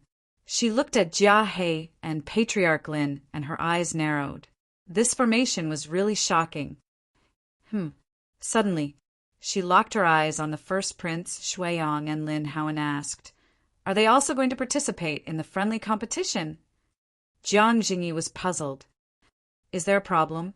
The old woman in a green robe frowned. "Are you sure they are not 20 years old?" Qin Feiyang and the others burst out laughing. Jiang Jingyi, Jia He, and Patriarch Lin were also stunned. As for the first prince and the other two, their faces were dark. After being suspected again and again, they were about to go berserk. They wanted to shout, "Are they really that old?" Qin Feiyang turned to look at the three of them and said with a smile, "You saw it too. Now you can't blame me for being rude, right?" The three of them glared at him fiercely. Jiang Jingyi coughed and said with a smile, "Please don't worry, Your Excellency. We can guarantee with our dignity that they are not 20 years old." The old woman in a green robe had a look of disbelief. Xia Qianchan looked at everyone disdainfully and said with a smile, Grandma Hua, it doesn't matter even if they are 20 years old. The old woman in a green robe nodded and said, That's right. They are all cannon fodder anyway. Cannon fodder? The first prince and the others immediately clenched their fists. His gaze was overbearing. Patriarch Lin looked at them and said calmly, It's useless to talk nonsense now. When we reach Pan County, we will use our fists to shut them up. We definitely will. Everyone gritted their teeth. Brainless people are really pitiful. Qin Feiyang shook his head and whispered. Pan County was a little too arrogant and had aroused the anger in everyone's hearts. Because of this, everyone was united, even if it was only temporary. You are too slow. I will give you a ride. Jiang Jingyi waved his hand and led everyone. Like a bolt of lightning, they disappeared into the sky in the blink of an eye.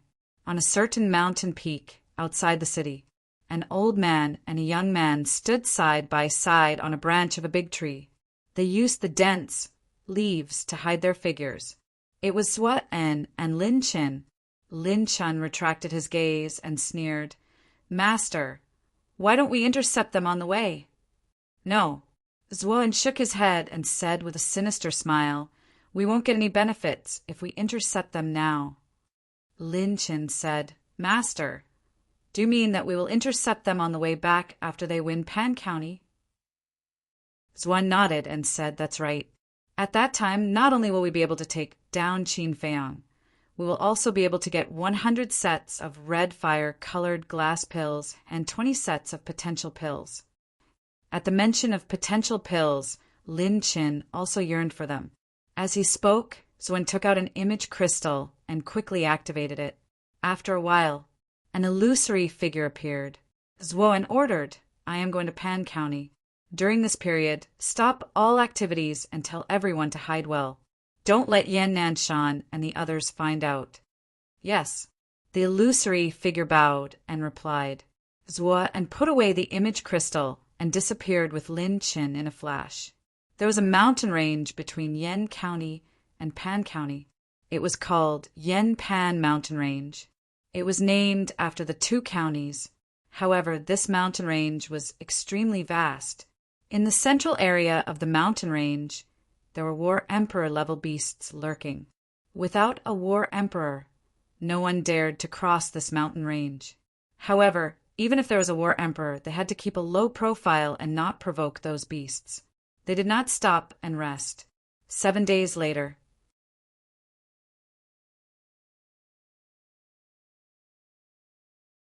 Chapter 210. The area of Pan County was not smaller than Yan County. The population was also similar. However, on the way to the capital of Pan County, Qin Feiyang clearly felt that the overall strength of Pan County was a level higher than that of Yan County, because even an ordinary town had hundreds of martial masters. Looking at Iron Ox Town, all the martial masters added up would not exceed 50. It was no wonder that the old woman in the green robe was so confident. The capital of Pan County was called Pan Royal City. Its scale was similar to that of Yan County. At this moment, on the city walls of Pan Royal City, there were teenagers or young men standing proudly. The oldest was no more than 25 years old. Why aren't the people from Yan County here yet? I'm starting to feel itchy all over. I really hope they can come soon. Don't be too expectant. According to the princess's message, the people from Yan County are not much. No matter what, the princess told us to show them who's boss. We must do it. Yes, the princess has suffered in Yan County. We must make them pay back double. These people were all the best of the younger generation in Pan Royal City. At this moment, they were all in high spirits, and in high spirits. Below them was a vast plain. Tens of thousands of people were gathered there. Look, someone is flying over. Someone in the crowd suddenly exclaimed and pointed into the distance. Everyone looked over. They saw a bright stream of light flying toward Pan Royal City at a speed that was difficult to see with the naked eye. Whoosh! The stream of light suddenly stopped in the air dozens of meters away. It was Qin Feiyang and his group. Are they the best of the younger generation in Yen County? There's nothing outstanding about them. However, those women are rare beauties. The group of young people on the city wall ignored Qin Feiyang and his group and locked their eyes on Luo Qingzhu and Feng Ling'er. At the same time, the eldest prince and the others were also sizing up the people of Pan Royal City. Their brows were furrowed. The corners of Ling Yunfei's mouth curled up slightly, and he said playfully, "This lineup is not small. It seems that we are very popular with everyone." Popular? Xia Qianqian did not hide her sarcasm. Qin Feiyang glanced at Xia Qianqian and said with a faint smile, "You arranged it, right?" So what if this princess arranged it? Not only did Xia Qianqian not deny it, she even looked at Qin Feiyang and the others provocatively. "If you can't even beat them, you don't have the right to enter Panwang City. Lackey, is this your place to interrupt?" Wolf King glanced sideways at her. His contemptuous gaze made Xia Qianqian almost go crazy. This damned ruffian wolf kept calling her little lackey on the way here. She couldn't take it anymore. "Just you wait." Xia Qianqian glared at Wolf King angrily and said, "Grandma Hua, let's go." The green-robed old woman left Qin Feiyang and the others behind and flew towards the city wall with Xia Qianqian alone. Jiang Zhengyi smiled faintly. "Sir, is this how you treat your guests in Pan County?" Jia He and old ancestor Lin's faces were extremely gloomy. Just as Qianqian said, if the young people you brought can't even enter the city gate, then there's no need for this friendly competition to continue. The green-robed old woman said without turning her head. Arrogant, Jia He and old ancestor Lin flew into a rage. The eldest prince and the others also clenched their hands tightly, their eyes spitting out thick flames of anger. They had come all the way to Pan County's capital, but they were actually blocked outside the door. This was simply an insult to them. Swoosh! Jiang Jingyi waved his hand and landed on the ground with Qin Feiyang and the others. The crowd below retreated into the distance. Jia He glanced at Qin Feiyang and the others and shouted, "What are you still standing here for? Go quickly, I'll take responsibility for killing or crippling them." Cough, cough. Jiang Jingyi coughed dryly and said, "Elder Jia, pay attention to your image. They are already riding on top of our heads. What's there to be mindful of? Qin Feiyang, ruffian wolf, aren't you guys very arrogant in Yen City? Why have you become cowards when you come here? Hurry up and bring out your arrogance." Jia He was furious, his beard was puffed up and his eyes were glaring. Qin Feiyang and Wolf King were a little dazed. Although they hated this old man, he was indeed very domineering. "So he is Qin Feiyang. I heard that he is a supreme-grade alchemist and has already unlocked the second level of the Gate of Potential. Even the people from the state government went to Yen City to pick him up personally. Impressive. I just don't know if his methods are as impressive as they seem." The crowd looked curiously at Qin Feiyang and whispered among themselves, "Qin Feiyang, how dare you bully the princess? I want you to kneel down in front of everyone and apologize to the princess." A young man in purple, about 20 years old, jumped down from the city wall and walked arrogantly toward Qin Feiyang. "Wow, so powerful." The Wolf King let out a strange cry. "Brother Wolf, I don't need you to do it. I will do it." Ling Yunfei took a step forward with an evil grin on his face. The young man in purple stopped and looked at Ling Yunfei from head to toe. He said disdainfully, "Who do you think you are? What right do you have to fight with me? I am your ancestor." Ling Yunfei smiled. "You are courting death." The young man in purple was furious. His aura suddenly burst out and he rushed toward Ling Yunfei. Only a 9-star martial artist? The corners of the first prince and the others' mouths curled into a mocking smile. They had all seen Ling Yunfei's strength. He was absolutely invincible in the same realm. "Your mouth is dirty, slap it." The purple-clothed young man rushed towards Ling Yunfei and slapped him in an overbearing manner. Trash! Ling Yunfei spat out 2 words indifferently. He took a step forward, and like a ghost, he instantly ran behind the young man in purple. Then, he raised his foot and kicked the young man in purple's butt. Bang! Immediately, the young man in purple fell to the ground and ate a mouthful of mud. The surrounding crowd was dumbfounded. The outstanding talents on the city wall were also dumbfounded. He lost just like that. One had to know that Ling Yunfei had not made a move yet. Impossible. The young man in purple roared and suddenly got up. Pow! But at the same time he got up, Ling Yunfei landed in front of him, raised his arm, and slapped him hard in the face. The slap was exceptionally loud. The face of the young man in purple was directly deformed. Teeth mixed with blood spurted out. His whole body flew out again and slammed on the ground, screaming, "Good hit!" The eldest prince and the others laughed. The other party wanted to slap Ling Yunfei as soon as he came up, but he was slapped by Ling Yunfei instead. There was nothing more satisfying than this. Ling Yunfei turned to look at Jia He and asked, "Elder Jia, are you really responsible for killing or crippling him?" "Yes." Jia He nodded without hesitation. "In that case, I won't be polite," Ling Yunfei whispered.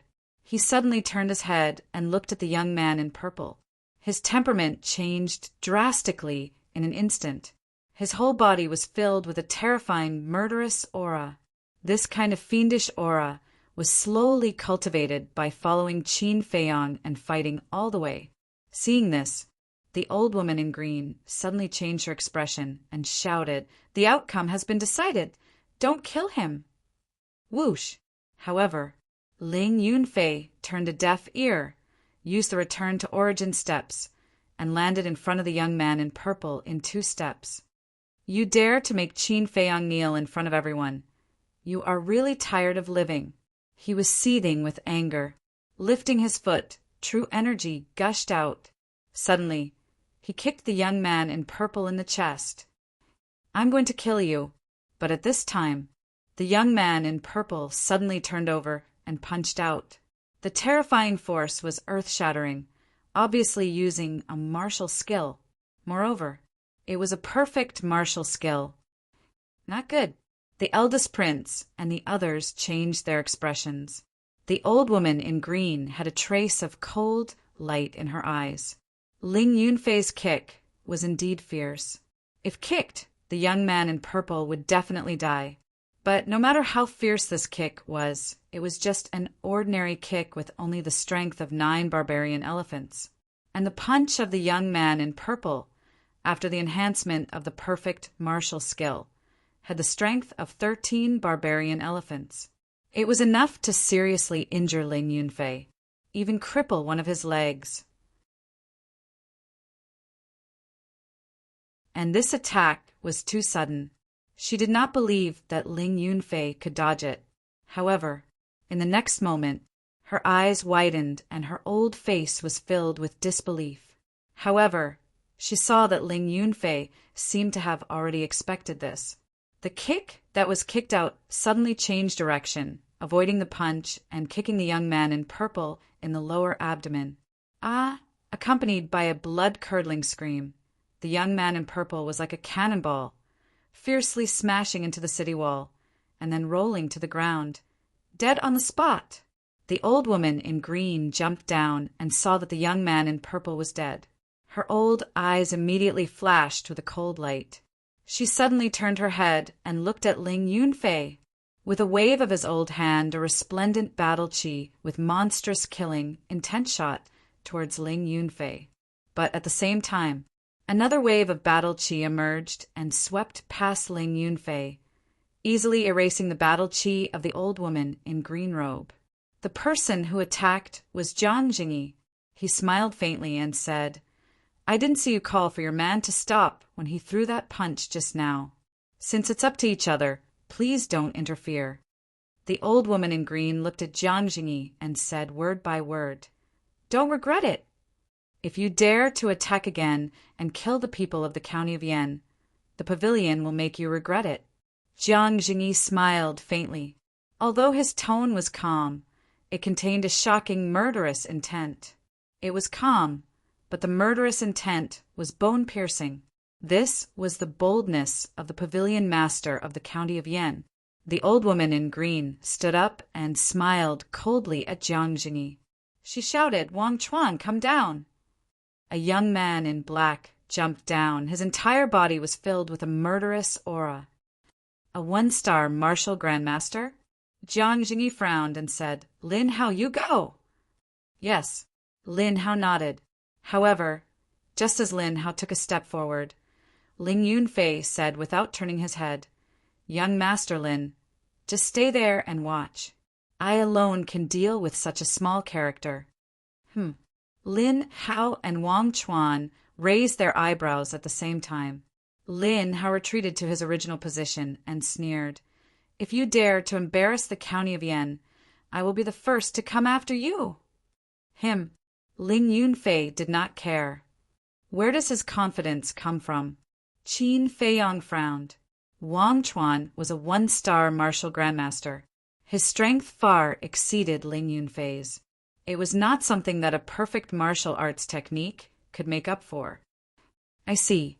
However, after thinking about it carefully, Qin Feiyong came to a realization. His brows relaxed and a smile appeared at the corner of his mouth. However, the people of the county of Pan were furious. A mere 9-star martial grandmaster dared to be so arrogant in front of a martial grandmaster. He did not know what was good for him. "Wang Chuan, kill him. Yes, don't hold back. Blow his head off and show the people of the county of Yan how powerful we are. That's right. We must humiliate them and make them scram out of the county of Pan like stray dogs."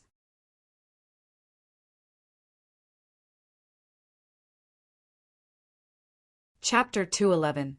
In the face of these thousands of screams, the eldest prince and the rest felt a great pressure, because under such an atmosphere, their state of mind was easily affected and they could not exert their full strength. One must know, this was not a spar but a life and death gamble.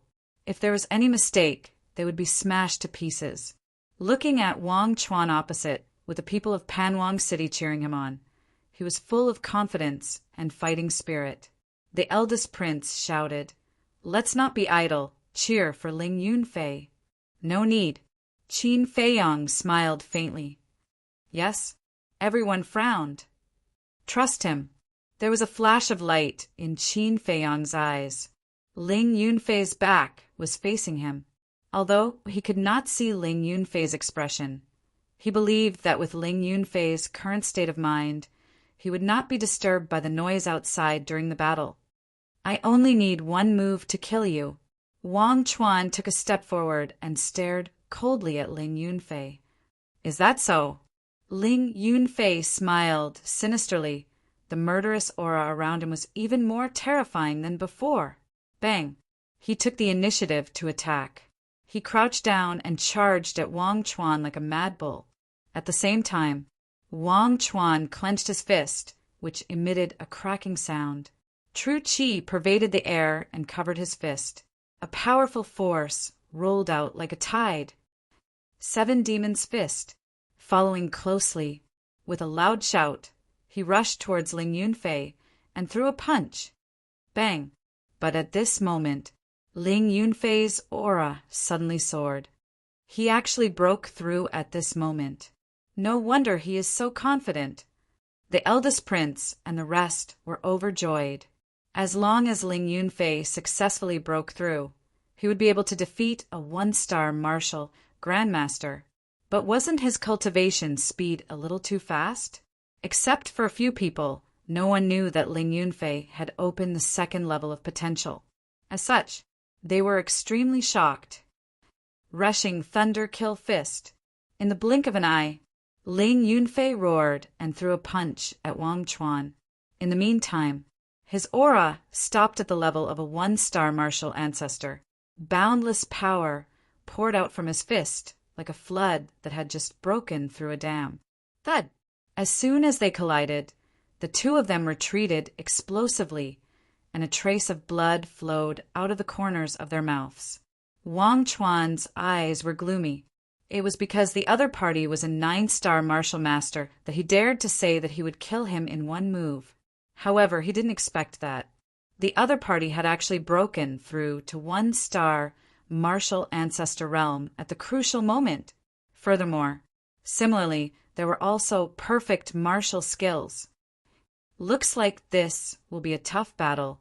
He muttered to himself and stomped his foot on the ground, causing the place to explode. After stabilizing his body, Wang Chuan once again rushed towards Ling Yunfei.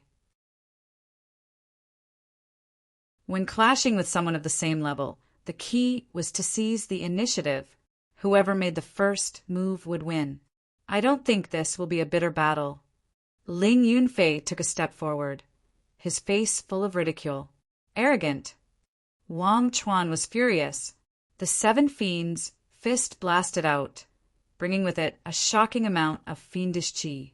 When they met, Ling Yunfei stretched out his arm, binding tiger hands. At this moment, his entire arm was like a soft, poisonous snake that revealed its fangs, cleverly avoiding Wang Chuan's fist and grabbing Wang Chuan's wrist. At the same time, his other hand stretched out. His index finger was like an ice crystal, cold and biting cold, pointing towards Wang Chuan's chest. It was the ice crystal finger. Wang Chuan was shocked. He could actually grab his wrist? Could this be a martial skill? But in the next moment, he felt a pain in his chest. A heart-wrenching pain, like a tidal wave, rushed to his heart. Ah! He screamed and lowered his head to look. He found that there was a bloody hole on his chest, and blood spurted out like a fountain. I said, "This will not be a bitter battle." Ling Yunfei smiled disdainfully and kicked Wang Chuan's lower abdomen. Wang Chuan flew out with a painful howl and rolled at the feet of the old woman in green robes. His head tilted and he died on the spot. Good. Powerful. The eldest prince and the others roared without caring about their status. It was really satisfying. However, the people of Panwang City quieted down. It was as if they had been slapped hard in the face, and they were a little angry from embarrassment. Not only did the other party win, but he also won so easily. It was completely a real-life version of a slap in the face. Ling Yunfei wiped the blood from the corner of his mouth, looked up at the old woman in green robes, and said indifferently, "If this is Pan Jun's strength, I think there is indeed no need to continue the competition. You can't even beat a 16-year-old. Are you all good-for-nothings?" Xia Qianqian roared at the group of outstanding talents beside her in exasperation. She wanted to humiliate the people of Yan County. But after 2 battles, Pan Jun ended in a crushing defeat. Wasn't this clearly trying to embarrass her? Shame! What a great shame! Wolf King chuckled and said, "Little follower, now do you know what it means to ask for trouble?" Xia Qianqian was so angry that she roared, "Whoever can kill that ruffian wolf, this princess will reward 1,000,000 gold coins." Whoosh! Before she finished speaking, the group of outstanding talents on the city wall jumped down one after another. All of them were filled with murderous intent. Is Brother Wolf only worth 1,000,000? You have underestimated Brother Wolf. Wolf King's eyes began to change. The wolf's nature was rapidly awakening. Jiang Jingyi glanced at the group of people and said in a low voice, "Among them there are 5 1-star martial ancestors, 2 2-star martial ancestors, and 1 3-star martial ancestor. Ling Yunfei is no match for them. Who will go and help?" Jia He said, "Pavilion Master Jiang, they are a little too much." "That's right. We are all children below the age of 20. There are many people over there who are all above the age of 20. If this goes on, I'm afraid they will even send people under the age of 30. Patriarch Lin said in a low voice. Jiang Jingyi smiled faintly and said, "If that is the case, this pavilion will teach them a lesson." Jia He and Patriarch Lin looked at each other with a trace of helplessness in their eyes. If they were in charge, they would have turned hostile long ago. Bastard, hurry up and come back to die. The person who spoke was a young man in white, about 23 or 24 years old. He looked at the Wolf King with an arrogant expression. He was the 3-star martial ancestor that Jiang Jingyi had mentioned. Behind him, there were 2 young men of the same age. They were all dressed in luxurious clothes and had an extraordinary aura. It is the eldest son of the He family, He Jun. There is also the eldest son of the Zhang family, Zhang Jun, and the eldest son of the Mo family, Mo Hai. With the 3 of them, they will definitely be able to turn the tide. The surrounding crowd was extremely excited. Wolf King glanced at the 3 of them and sneakily ran to a burly man at the side. He asked, "Are the 3 of them very powerful?" "Of course. The He family, the Mo family, and the Zhang family are the 3 most powerful families in Qingpan City. I advise you to obediently go over and apologize. Otherwise, you will not have a good time." The burly man sneered. He had heard of it. He Jun and the other 2 immediately raised their heads and puffed out their chests. They were extremely arrogant. The most powerful family? This is a big deal. Wolf King laughed sinisterly and turned to look at the first prince and the rest. He said, "Don't do anything. Wolf King will go and meet them." What the hell? The first prince and the rest were stunned. Before they could react, Wolf King ran to Ling Yunfei's side and said with a sinister smile, "Ling Brat, cooperate with brother Ling Yunfei and capture them alive." Why? Ling Yunfei was puzzled. "You will know in a while." Wolf King chuckled and raised his head to look at He Jun and the other 2. He said disdainfully, "Since you want to challenge Brother Wolf so much, Brother Wolf will give you a chance. Bring it on." Zhang Jun said sinisterly, "Later, I will skin you, chop you into pieces, and barbecue you." "Don't talk nonsense. Come at me together." Wolf King said indifferently, "That's right. It's too troublesome to come one by one." Ling Yunfei nodded. "Kill." He Jun and the rest were furious. The arrogant attitude of the man and the wolf had completely angered them. In an instant, their auras erupted. True Qi rolled, and with a shocking murderous aura, they attacked the man and the wolf. Wolf King stared at He Jun and the other 2. As for the rest, they were like air on the spot. Distance. They quickly closed in. Begin. When they were only 5 meters away, the Wolf King suddenly let out a low growl. Roar! Ling Yunfei immediately bent down and let out a loud lion's roar. But he was not venting his emotions. He was using the perfect martial arts technique, lion's roar. The lion's roar turned into a powerful sound wave, like a wave, rolling towards He Jun and the rest. When they were swept by the sound wave, the martial masters behind He Jun and the other 2 had blood spurting out of their ears.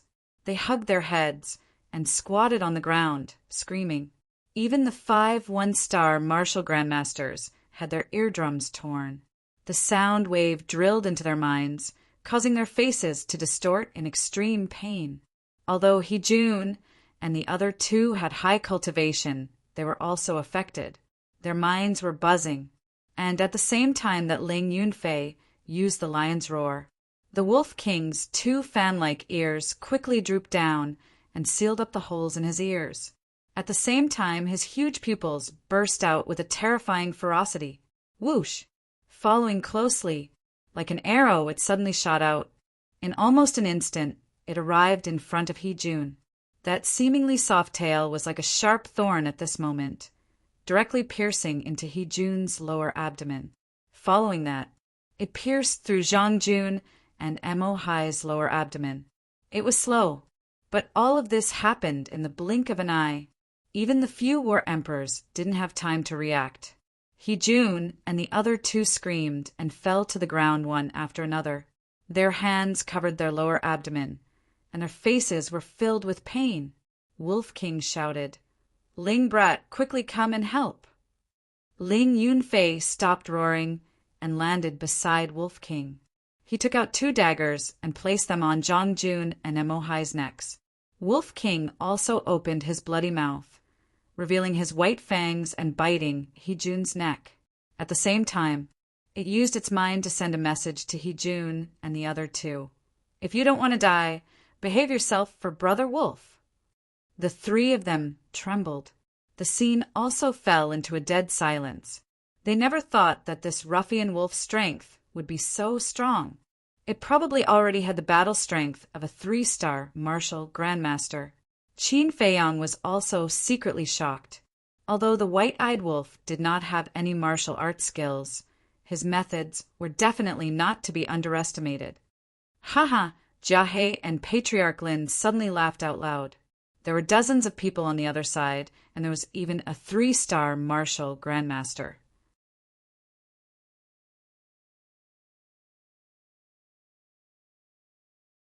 Chapter 212. The laughter of the 2 also woke up everyone present. Immediately, this place was in an uproar. Clamor rose from all directions, and the place was in an uproar. After the green-robed old woman came back to her senses, she glanced at the dozens of people lying on the ground with blood flowing out of their ears. Her old eyes immediately burned with anger. A bunch of useless trash. She angrily cursed, looked up at Ling Yunfei and Wolf King, and said gloomily, "Let them go!" "Hey!" Wolf King laughed sinisterly. "I can let them go, but prepare 50 million ransom for each person." "What? 50 million?" The people of Pan County were all dumbfounded. This was clearly extortion. Jiang Jingyi's face twitched and said indifferently, "You guys go and help." The first prince and the others hurriedly ran over. Although Wolf King was a bit of a bastard, it was undeniable that it was really satisfying. After running to the side of the man and the wolf, Lin Hao and Shuiyang also took out their daggers and held Su Jun and Zhang Jun, reducing the burden on Ling Yunfei and Wolf King. Shuiyang shouted, "All of you get up!" Su Jun and the other 2 endured the pain and got up from the ground. Zhang Jun gloomily said, "You guys are provoking the Earth Lord." Xie Fang directly slapped him and sneered, "If you dare to be arrogant again, I will let your Earth Lord's head move." "You're dead." Zhang Jun stared at him with resentment and said, word by word, "You still dare to threaten me. I will stab you to death now." Xie Fang took out a sharp dagger and ruthlessly stabbed into Zhang Jun's lower abdomen. "Ewo!" Zhang Jun screamed miserably, his face distorted. Wolf King said with heartache, "He is worth 50 million gold coins. How can you do it?" Xie Fang said, "Don't worry, I know what I'm doing. He won't die." "That's good."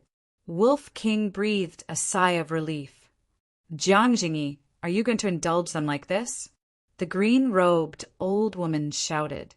Jiang Jingyi smiled faintly and said, "You are the ones who provoked us first. Now that you've suffered a crushing defeat, you come to blame our pavilion. You can't be like this, do you understand?" The green-robed old woman's withered hands were tightly clenched together, killing intent lurking in her eyes. More than 29-star martial masters, 6 1-star martial great lords, 2 2-star martial great lords, and 1 3-star martial great lord had all been killed by 1 man and 1 wolf. This time it was really embarrassing. "Cut the crap, old witch. Don't even think about getting him back without a ransom of 150 million. Wolf King roared arrogantly. The old woman in green said, "There is no ransom. If you have the guts, then kill them." Provoking Brother Wolf? Wolf King turned to look at Su Jun and the other 2 and said regretfully, "I wanted to let you guys go, but there's no other way. That old witch won't save you. So Brother Wolf has to send you guys to the afterlife." The 3 people's faces changed. Wolf King continued, "But if you're willing to be Brother Wolf's followers, no, you're not qualified to be followers anymore. It's okay to be a human pet. As long as you agree, Brother Wolf can consider sparing your lives. Human pet? The three people's faces suddenly flushed red. As the young masters of the three big families, they usually had limitless glory. When had they suffered such humiliation? Wolf King said, "If you don't agree, then Brother Wolf can only kill you." Stop! But at this moment, three light figures broke through the air and landed beside the green-robed old woman. They were three middle-aged men, wearing gorgeous clothes and looking quite dignified. The Wolf King turned his head and looked over. He stood up like a human and shouted arrogantly, "Where did this old dog come from? Quickly tell me your name." The three people frowned. Was this beast looking for death? "Father, kill them quickly." Jun and the other two were ecstatic and looked at the three middle-aged men. So it's their father. Qin Feiyang's eyes flashed. In the entire Yen city, only the ancestor of the Lin family was the war emperor. However, in Panwang City, the patriarchs of the three great families were all war emperors. The difference between the two counties was really a bit big. Wolf King laughed sinisterly and shouted, "You came at the right time. Each of you hand over 50 million gold coins, and Brother Wolf will return them to you." He wasn't afraid at all, just because the other party was a war emperor. Even if you don't have the gold coins, you still have to let them go. As for you, kneel down and apologize immediately. This patriarch will spare your life. The man in the middle said expressionlessly. It was the patriarch of the He family. Ouch! Wolf King let out a strange cry and said, "So awesome?" Ling Brat cut off one of his arms. All right.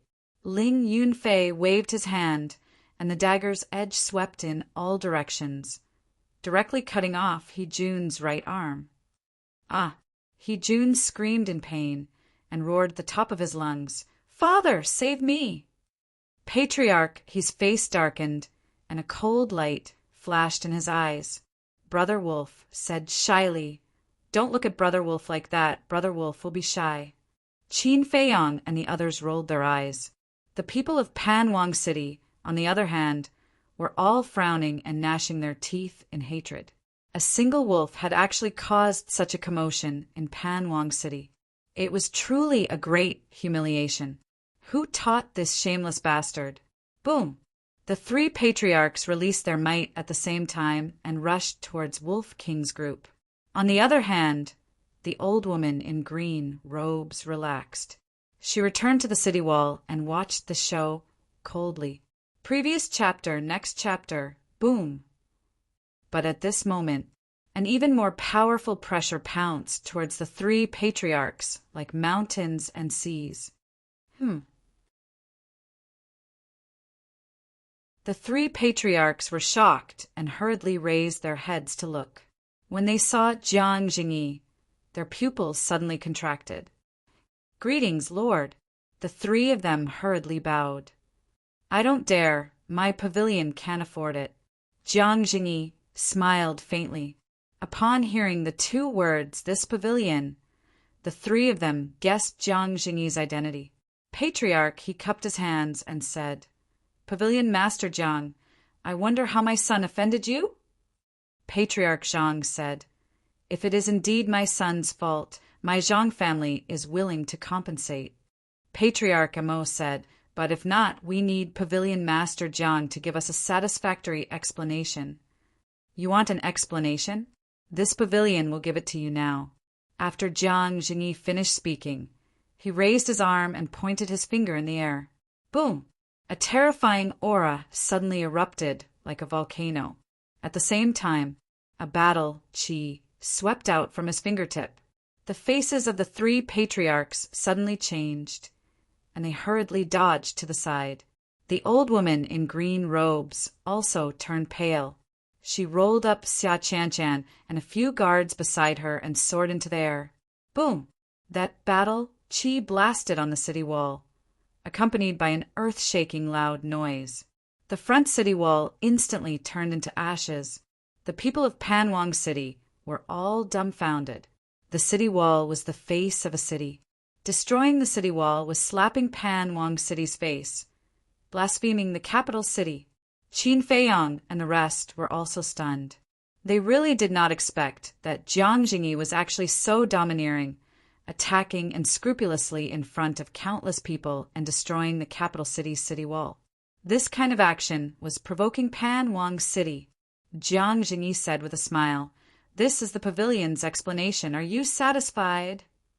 The faces of the three patriarchs and the old woman in green robes were so gloomy that water was about to drip out. The old woman in green robes said, "Pavilion Master Jiang, do you know that your actions may provoke the flames of war between our two counties? This pavilion will accompany you at any time." Jiang Jingyi smiled faintly, looked at a certain place in the city, and said with a smile, "You few old fellows, haven't you seen enough? Do you want to wait for this pavilion to tear down Pan Wang City before you are willing to come out?"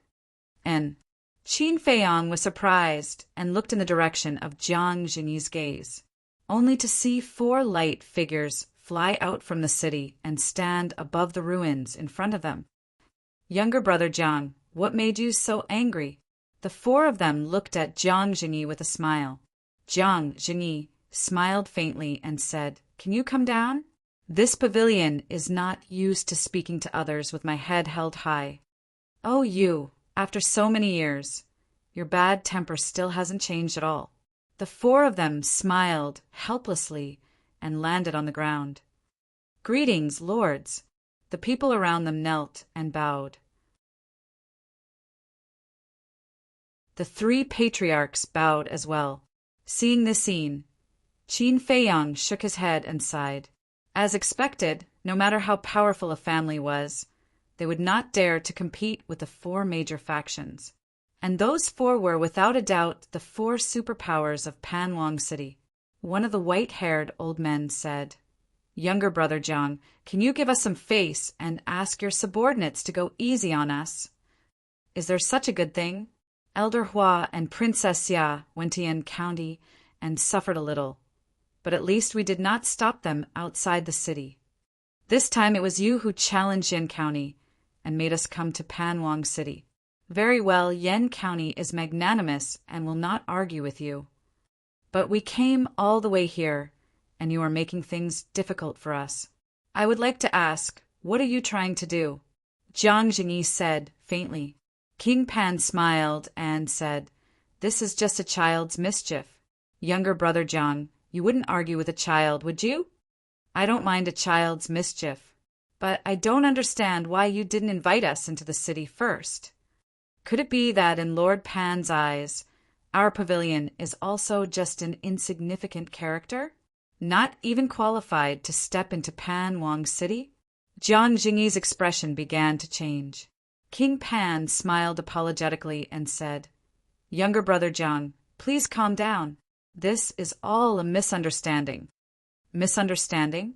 Jiang Jingyi said, "But why do I feel that your daughter doesn't care about us at all?"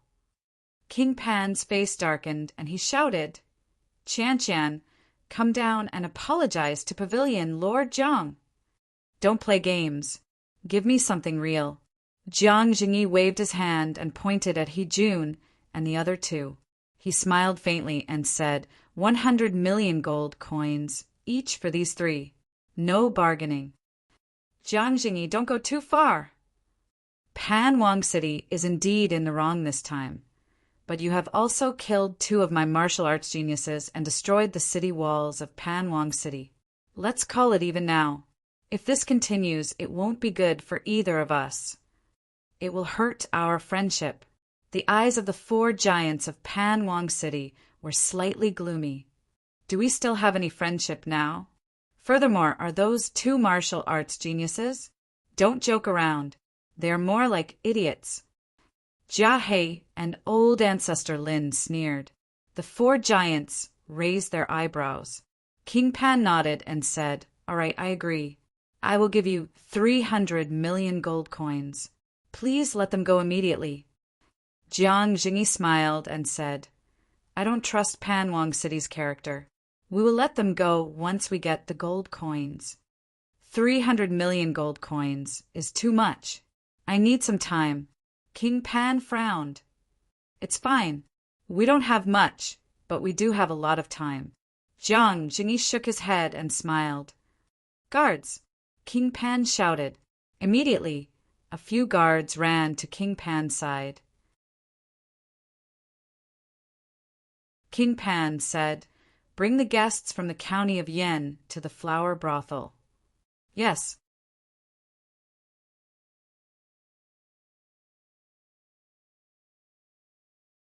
Chapter 213. The Flower Brothel. It was the largest and most luxurious restaurant in Pan Royal City. The people who came here were basically the children of wealthy families. But now, the royal family of Pan County spent a lot of money and booked the entire flower brothel as Qin Feiyang's place to stay. In the lobby, "I'm going to rest. If you want to go out, report to Elder Jia and Ancestor Lin first." Jiang Jingyi said, then walked up to the second floor and entered a private room. For 8 days, he led everyone on the road without stopping. Even with his cultivation, he was a little tired. Ling Yunfei asked, "Qingzhu, has your father always been so domineering?" "I don't know." Luo Qingzhu shook her head. It seemed that she didn't like this arrogant father of hers. Qin Feiyang looked at Luo Qingzhu and said with a smile, "I'm going to wash up. White-eyed Wolf, go up." Wolf King said, "Brother Wolf wants to go out for a walk." Zhao Shuang teased, "If you run out now, you will definitely be cut into pieces by the people here." The eldest prince and the others all looked at him with gloating eyes. "TSK, is Brother Wolf afraid of them?" Wolf King's eyes were full of disdain. Qin Feiyang said, "Stop talking nonsense. Follow me up or go to the castle. Choose for yourself." "You win." The Wolf King bared its fangs and glared at him, then unwillingly followed Qin Feiyang to the second floor. He really didn't want to go to that damned place. "It's been a long journey, I'll go wash up too," Ling Yunfei said and chased after Qin Feiyang and Wolf King. Jia He looked at the backs of the two people and the wolf, and a cold light flashed in the depths of his old eyes. He said to the eldest prince and the others, "You guys go wash up too." "What about the 3 of them?" The eldest prince pointed at He Jun and the others. "Jia He, Ancestor Lin and I will watch here." "Then I'll have to trouble you two." The first prince and the others cupped their hands and smiled, then walked up to the second floor one after another, each entering a room. After everyone entered the room, Jia He looked at Patriarch Lin and said meaningfully, "Brother Lin, this is a good opportunity." "What opportunity?" Old Ancestor Lin's eyes flashed, and he looked at him in confusion. Jia He smiled faintly and said, "We're all smart people. Why play dumb?" "I really don't know what Elder Jia is referring to." Old Ancestor Lin shook his head and smiled. Jia He said indifferently, "Looks like Brother Lin is prepared to swallow this resentment. Since that's the case, let's pretend that I didn't say anything." Old Ancestor Lin smiled and lowered his head in silence. His eyes flickered. Inside the room, Qin Feiyang washed up and changed into a clean set of clothes. Then he brought Fatso and Lu Hong out of the ancient castle. Fatso went to the listless Wolf King and chuckled. "Brother Wolf, you even dared to threaten the Battle Emperor. You're really fat, Lord's idol." Wolf King said proudly, "Of course. I'll learn more from Brother Wolf in the future." The man and Wolf started talking nonsense. On the other side, Lu Hong asked while making tea, "Do you have any plans?" Qin Feiyang said, "Although the people in Pan County already know about the potential pill, they definitely don't know about the herbs for the potential pill. You and Fatso go to the precious treasure pavilion immediately and take as many as you can." Apart from him and Fatso, only Jiang Jingyi and Steward Li knew about the 33 herbs for the potential pill. Jiang Jingyi and Steward Li would definitely not leak out such an important pill. "Why are you in such a hurry?" Lu Hong was suspicious. "I don't want Jiang Jingyi to beat me to it." Qin Feiyang sighed. "He'll also buy herbs?" Lu Hong furrowed her brows. "Of course. He's a businessman. He won't let go of this good opportunity to make money. You'd better disguise yourselves. After all, the two of you are considered celebrities." Qin Feiyong smiled. "I understand." Lu Hong nodded. She got up and looked at Fatso. She frowned and said, "Stop fooling around. Get ready. We'll go to the precious treasure pavilion immediately." "Okay," Fatso replied. He took out a phantom pill and changed his appearance. Then he and Lu Hong jumped out of the window of the room. Seeing Fatso and Stewardly leave, Wolf King was envious. He begged, "Little Qinzi, let Brother Wolf go out for a walk. I promise I won't cause trouble." "Your promise is as good as bullshit." Qin Feiyong rolled his eyes at him and took out hundreds of top-grade qi-gathering pills. "Hurry up and cultivate. Try to break through to the next level before the friendly competition. At that time, you can do whatever you want. I don't care." Wolf King cheered up and said, "You have to keep your word." Qin Feiyong nodded. Wolf King finally calmed down. He lay in front of the qi-gathering pills and began to refine them one by one. Qin Feiyong felt helpless. Only in this way could he make this guy stop. Knock, knock. At this moment, there was a knock on the door. Qin Feiyong got up and opened the door. His body suddenly stiffened. He thought it was Ling Yunfei, or Luo Qingzhu. It turned out to be a white-haired old man. He was one of the 4 supergiants in Pan County. "Senior." Qin Feiyong cupped his hands and saluted. The white-haired old man laughed and said, "Aren't you going to invite me in?" "Please come in." Qin Feiyong retreated to the side. There was a thoughtful look in his eyes. The white-haired old man walked into the room. As soon as he saw the pile of top-grade pills in front of Wolf King, his old eyes bloomed with a bright light. Qin Feiyong closed the door and said with a smile, "Senior, this way, please." The white-haired old man withdrew his gaze with difficulty and followed Qin Feiyong into the tea room. "Senior, please sit." Qin Feiyong pointed to the seat. The white-haired old man sat down and leaned on the chair. He curiously looked at Qin Feiyong. Qin Feiyong didn't say anything. He lowered his head and made tea. After a few breaths, the white-haired old man asked, "Aren't you curious about my identity?" Qin Feiyong poured a cup of tea and pushed it in front of the white-haired old man. He smiled faintly and said, "In the entire Pan County, other than the Danwang Hall, only the precious treasure pavilion would be so anxious to find me." The white-haired old man said with interest, "Then tell me, am I the hall master of the Danwang Hall or the precious treasure pavilion?" Qin Feiyong smiled and said, "Senior, when you saw the top-grade pills in front of Wolf King, the look in your eyes showed that you were evaluating the value of those pills. This means that you are the chief pavilion master of the precious treasure pavilion in Pan County." The white-haired old man was a little stunned. How could he see through that? This kid's eyes were too sharp, weren't they? He gave a thumbs up and laughed. Qin Feiyong's name is indeed well-deserved. Qin Feiyong smiled faintly and said, "Senior, you flatter me. Please have some tea." The white-haired old man picked up the teacup and took a sip before putting it down. He said, "Then guess why I'm here." "Senior, aren't you deliberately making things difficult for me?" Qin Feiyong shook his head and smiled bitterly. The white-haired old man said, "If you guess it, I'll leave immediately. If you don't, you have to promise me one thing. How about it? If that's the case, it's worth a guess." Qin Feiyong smiled and said without hesitation, "If I'm not wrong, you're here to understand the potential pill, right?" "Ah." The white-haired old man was stunned. Qin Feiyong smiled and said, "Looks like I guessed it by luck." Seeing Qin Feiyong's confident smile, the white-haired old man could not help but smile bitterly. This kid must have already seen through his intentions when he saw him.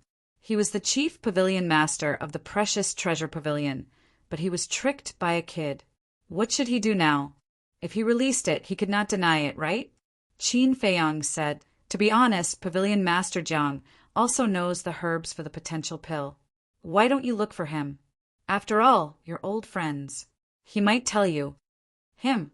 The white-haired old man raised his eyebrows and shook his head. "I don't want to be snubbed. Little brother, if you tell me, I'll give you a set of herbs for free." "A set?" Qin Feiyang sneered secretly. Was he trying to dismiss a beggar?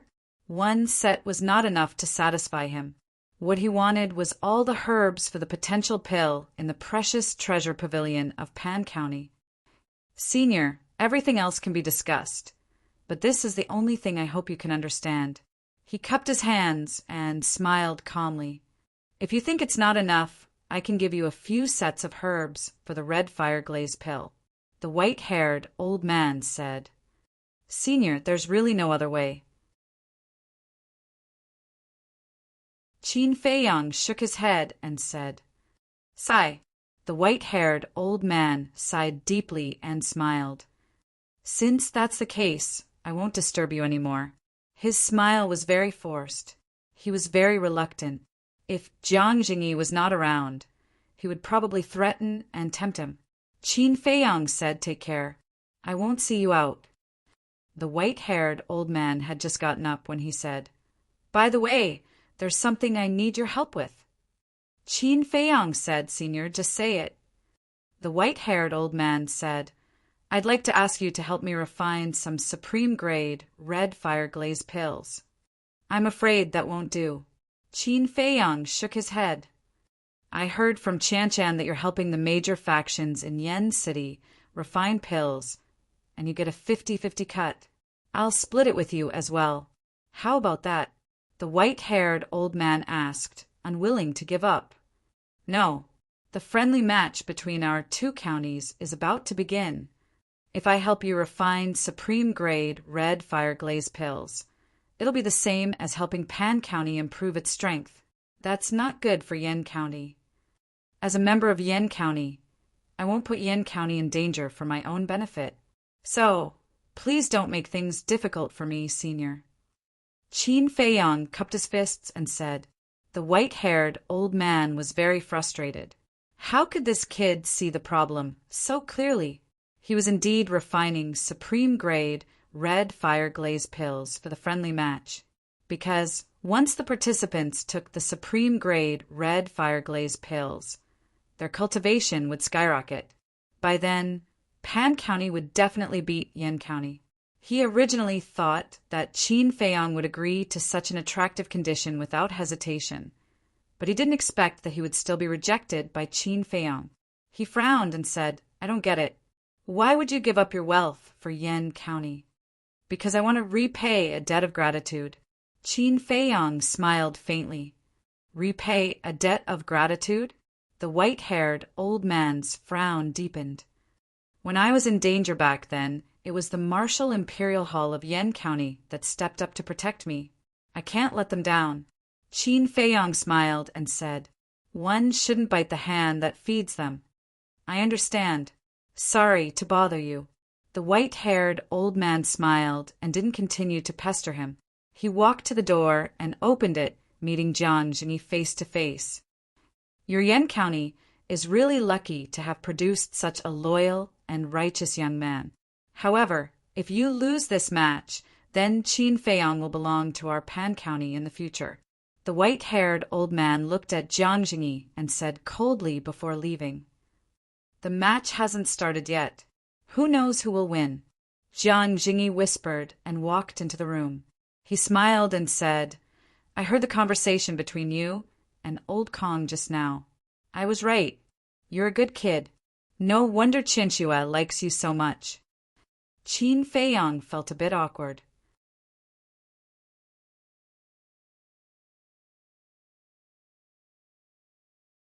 Chapter 214. Why do you look so weird? Jiang Jingyi sized up Qin Feiyang with a trace of suspicion on his face. Qin Feiyang laughed dryly and said, "It's nothing. I just feel a little embarrassed to be praised like that." "There are times when you feel embarrassed too?" What a surprise. Jiang Jingyi shook his head and teased, "I have something to do outside." Don't run around if you have nothing to do. Cultivate well. Qin Feiyang nodded. Jiang Jingyi turned and left. Qin Feiyang also walked out of the room and stood in the corridor outside. He looked at Jia He and great ancestor Lin in the hall with flickering eyes. He did not dare to say anything about great ancestor Lin, but Jia He would definitely not let him return to the county of Yan so easily. It seemed that he had to be wary of that person in the future. Just as he was about to turn and enter the room, the doors of the rooms next door opened. The first prince and the others walked out, all dressed to the nines. The first prince smiled and said, "Brother Qin, we're going out for a walk. Do you want to come with us?" Qin Feiyang smiled faintly and said, "You guys go ahead. I want to rest for a while." "All right then. Have a good rest. Everyone, let's go." The first prince called out and led Shuiyang and the others to the first floor, chatting and laughing. Qin Feiyang walked into the room and closed the door. He shook his head and said, "You're still in the mood to walk around now? You really don't have any awareness at all." "You do have awareness, but it's too boring." Wolf King looked at him in disdain. "For me, there's nothing more important than increasing my own strength." Qin Feiyang smiled and sat beside Wolf King. He grabbed a qi-amassing pill, threw it into his mouth, and entered a state of cultivation. He had not been idle during the 8 days of traveling. He had been cultivating all the time. He felt that his cultivation was about to break through again. Soon, Ling Yunfei, Feng Ling-er, Luo Qingzhu, and Zhao Shuang came to see him. They also planned to go out for a stroll. However, when they saw that Qin Feiyang was cultivating, they changed their minds. They asked Qin Feiyang for some qi-gathering pills, and then returned to their rooms to make a final effort. Meanwhile, a man and a woman, 2 unfamiliar faces, entered Pan Jun's treasure pavilion.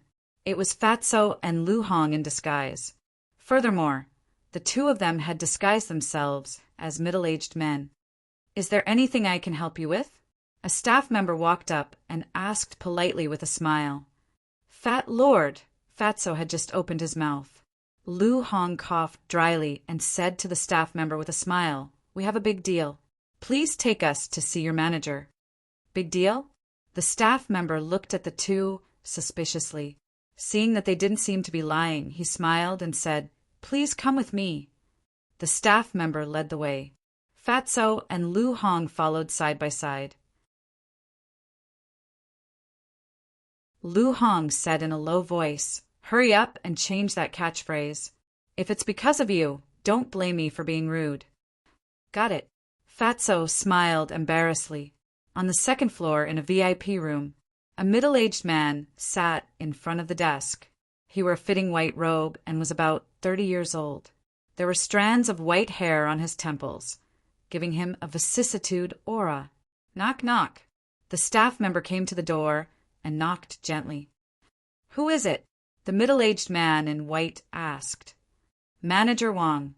2 guests want to see you," the staff member said. "Let them in," Manager Wang said. After Fatty and Lu Hong walked in, Steward Wang raised his head and looked at them. He smiled and said, "Is there anything you need from me?" Lu Hong closed the door, cupped her hands, and smiled. "We're here to buy some herbs." Manager Wang said, "Show me the list." Lu Hong looked at Fatso. Fatty walked to the desk, took out 3 pieces of blank paper, and began to write at a rapid pace. There were 11 herbs on each piece of paper. Manager Wang looked at them one by one and said in surprise, "These herbs are very precious." "In other words, do you have so much money?" Lu Hong smiled. "We want as much as you have. As for the price, you can give us a discount." "He's a big client." Manager Wang's heart skipped a beat, and he asked calmly, "Both of you look unfamiliar. Is this your first time in Panwang City?" "We're from Haiyan City, and this is indeed our first time in Panwang City." "May I know what you mean by that?" "I remember that the Treasure Pavilion's rule is that we can't pry into the privacy of our customers." Lu Hong smiled faintly. Haiyan City was another city in Pan County. Haiyan City's status in Pan County was equivalent to Yen County's Xinghua City. The two of them had inquired about this information on their way here. "I'm the one who has offended you." Manager Wang smiled apologetically. "Please wait for a moment. I'll make the arrangements now." He got up and walked to the door, opened it, and strode out. Lu Hong looked back and asked doubtfully, "Fatso, why did you split the herbs for the potential pill into 3 lists?" Fatso smiled slyly. "Of course it's to deceive others." Lu Hong was enlightened. There were 33 herbs for the potential pill. If they were listed in one list, this might arouse Manager Wang's suspicions. As the manager of the Treasure Pavilion, he was very familiar with the herbs for all kinds of pills. So, writing down the 33 herbs separately could dispel many of the other parties' doubts. After a while, Manager Wang returned to the VIP room, took out a chinquan bag and placed it on the desk, smiling. "The herbs you want are all inside." Fatty took a closer look and frowned. "That's all. You still think it's not enough." Manager Wang was stunned and smiled bitterly. "To be honest, this is all the inventory of the Treasure Pavilion." Fatso was a little disappointed. Lu Hong smiled. "Then, Senior, name a price." Manager Wang stretched out a finger and said, "A total of 100 million. 100 million!" Lu Hong was shocked and turned to look at Fatso. Wasn't it very little? Why was it 100 million? One had to know. The last time Manager Li took out all the inventory, it was only 30 million. Fatso waved his hand. "Give him the gold coins." Lu Hong frowned and took out the chinquan bag. After paying the gold coins, she kept the list and left. They really are 2 rich people. But when did Haiyan City have such rich people? Looking at their strength, they don't seem to be very strong. They're probably from a big family who came out to purchase herbs on behalf of their family. Thinking of this, Manager Wang smiled in relief and didn't think too much about it. And Lu Hong snatched the chinquan bag the moment she walked out of the Treasure Pavilion. She was really puzzled. How many herbs were there in it? She didn't know if she didn't look, but she was shocked when she saw it. There were at least thousands of herbs in the chinquan bag. Moreover, there were even the most precious 9 suns flower, snow crystal, and fire ginseng. If Fat Lord didn't say that, how would we know if he gave us all the inventory? Little girl, you're still too inexperienced. Learn from him in the future. Fatso laughed sinisterly. Lu Hong rolled her eyes. This damn Fatso was really treacherous, but she didn't expect that Pan County would have so many herbs. This time, it was really a fruitful trip. Fatso was so proud that he didn't notice someone walking in front of him. That person also lowered his head, thinking about something. Bang! The two bumped into each other. "Who are you? Don't you have eyes?" Fatso was furious on the spot. He took a step back and glared at the man. It was a middle-aged man wearing a white robe with an outstanding temperament. "I'm sorry." The middle-aged man, on the other hand, was very polite. He smiled apologetically at the fatty. Then he walked past Fatso and went straight into the Treasure Pavilion. Fatso frowned and said, "What's wrong with this person?" Lu Hong glared at him and said, "Don't just blame others. Didn't you walk without looking? Let's go back and report to Qin Feiyang." Fatso's eyes lit up and he laughed. Boss will be very happy when he knows. The two of them walked away and quickly disappeared into the crowd. And the middle-aged man, after entering the Treasure Pavilion, went straight to Manager Wang. In the VIP room, Manager Wang looked up at the man and asked puzzledly, "May I ask why you're looking for me?" "I want these herbs." The middle-aged man took out 2 lists and smiled faintly. Manager Wang took them and checked them one by one. A trace of doubt crept into his eyes. "What's wrong?" the middle-aged man asked, seeming a little nervous. Manager Wang said, "The herbs on this list were all bought by someone just now." "How is that possible?" The middle-aged man's eyes widened. Manager Wang asked suspiciously, "Brother, the herbs on your list are exactly the same as the ones they listed. Could it be that you know each other?" "Impossible. How could anyone in Pan County know the herbs for the potential pill?" "Could it be him?" The middle-aged man's gaze trembled, and he smiled at Manager Wang. "Yes, we know each other. I just didn't expect them to be here first. Sorry to disturb you. It's fine." Manager Wang shook his head and smiled, returning the list to the middle-aged man. The middle-aged man immediately left in a hurry. There seemed to be a trace of anger in his eyes. Not long after the middle-aged man left, a white-haired old man entered the VIP room. Manager Wang hurriedly greeted him and asked, "What took you so long?" The white-haired old man sat next to the tea table and smiled. After coming out of the flower brothel, this old man went to the palace again to discuss the time of the friendly competition with King Pan. Manager Wang nodded and said, "Did Qin Feiyang tell you the herbs for the potential pill?" "That kid is very smart. He didn't say anything. He also didn't help us refine the best quality scarlet glazed pill." The white-haired old man shook his head helplessly. "You went to him personally, and he refused to say anything. That kid doesn't know what's good for him." Manager Wang frowned. "What can we do? With Jiang Jingyi around, this old man doesn't dare to force him. However, if this old man didn't guess wrong, Qin Feiyang should be trying to buy all the herbs at a low price while we don't know about it.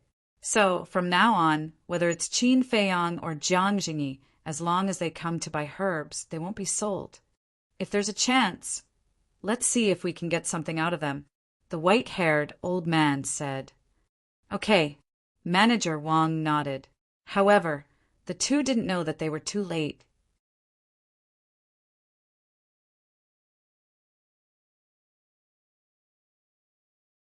Chapter 215.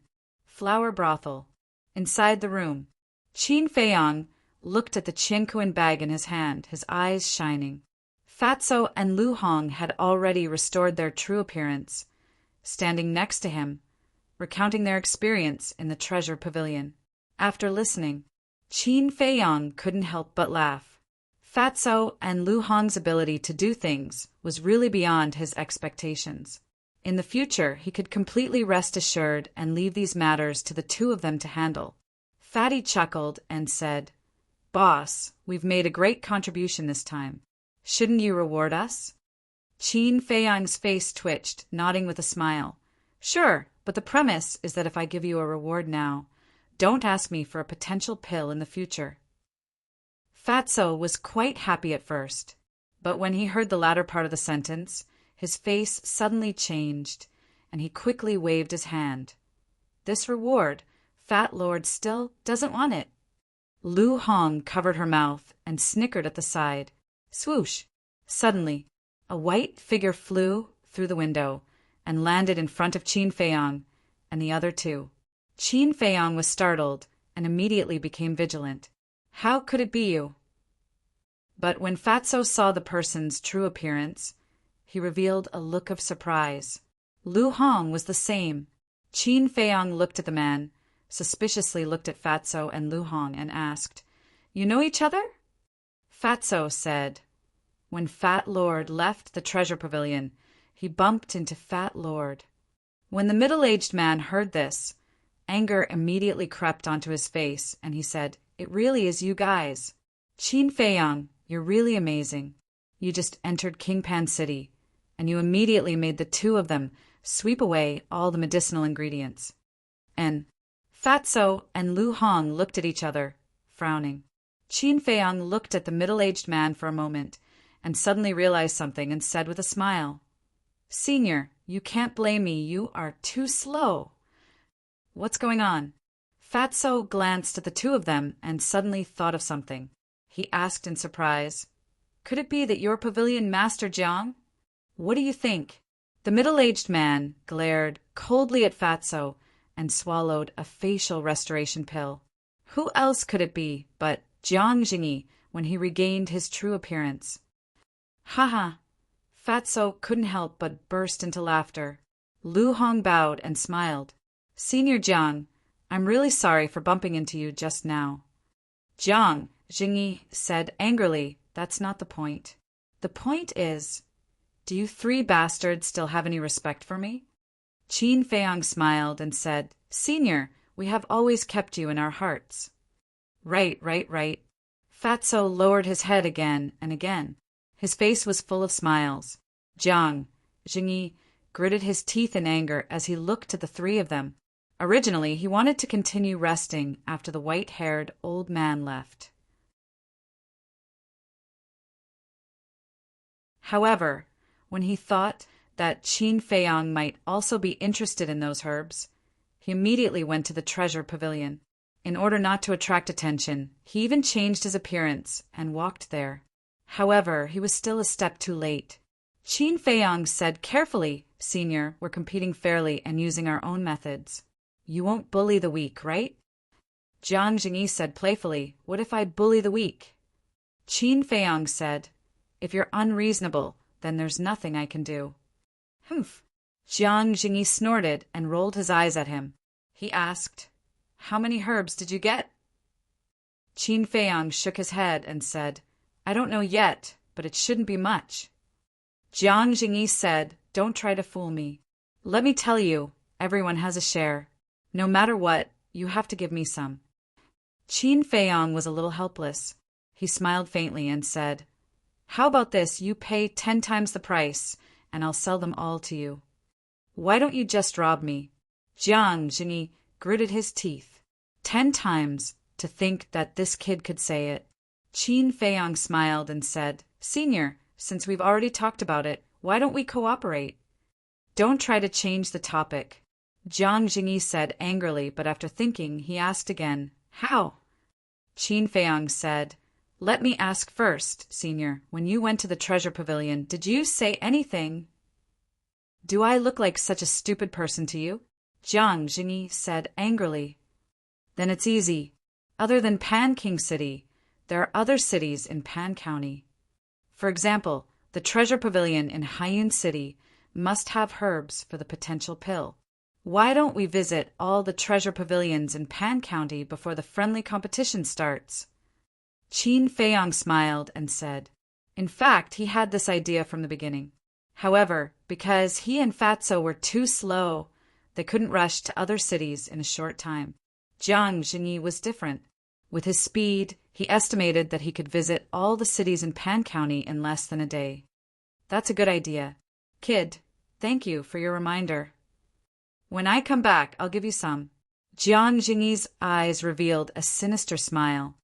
Fatso said angrily, Senior, what do you mean? You want to take it all for yourself? What else? Don't tell me you want to share. No way, I'll tell you. Jiang Jingyi snorted coldly. You're too immoral. Fatso was indignant.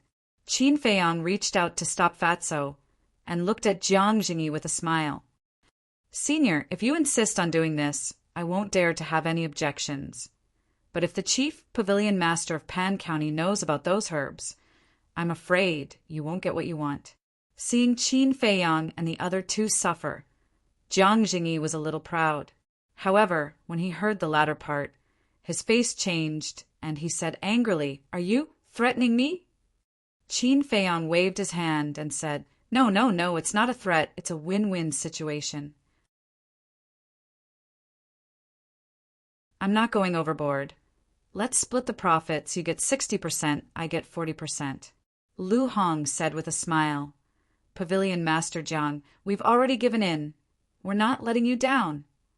Jiang Jingyi frowned. A moment later, he looked at Qin Feiyang and shook his head. I get 70%, you get 30%. If you agree, it's a deal. Qin Feiyang thought and said, If that's the case, we won't be responsible for the gold coins used to buy the herbs. You'll bear it alone. Bastard, you want to get something for nothing? Jiang Jingyi was furious. Qin Feiyang said with a smile, Senior, you won't lose anything. Everyone wants the potential pill, and it'll definitely be sold for a good price. Then tell me, who would be willing to sell the potential pill? Cut the crap. Let's split the profits 30 to 70. We'll each pay half of the gold coins used to buy the herbs. If you agree, we'll set off immediately. Jiang Jingyi waved his hand impatiently. Qin Feiyong frowned and nodded. Okay, deal. Lu Hong, go with Senior Jiang. Okay. Lu Hong nodded. Jiang Jingyi said angrily, Did you send her to spy on me? Qin Feiyong chuckled. Look at what you're saying. It's too hurtful. I sent her to help Senior. Hypocrite. Jiang Jingyi glanced at him with disdain. After a slight disguise, Jiang Jingyi jumped out of the window with Lu Hong and quickly disappeared into the crowd. Fatso said unhappily, Boss, isn't it too much of a loss for us to split the profits 30 to 70? What's the hurry?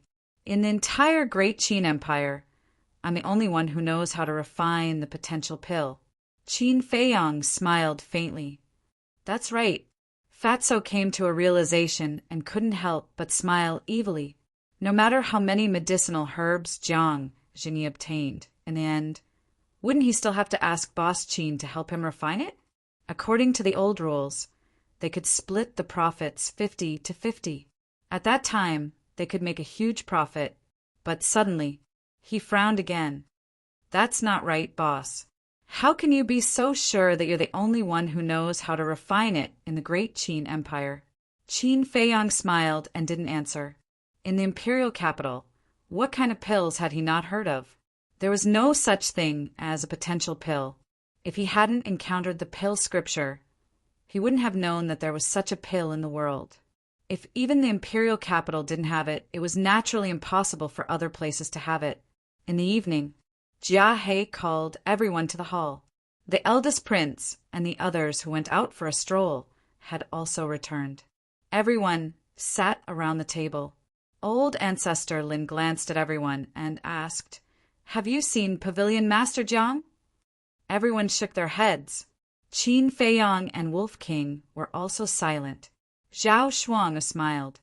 He should have something to do, and went out. He didn't even say anything when he went out. He really has no discipline at all. Jia He snorted coldly in dissatisfaction. Luo Qingzhu frowned and said coldly, Does he need to report to you when he goes out? What right do you have to say that he has no discipline? Jia He raised his head and looked at Luo Qingzhu. A cold light flashed in his eyes, but in the end he said, I spoke too much. I'm sorry. Others didn't know, but he knew very well.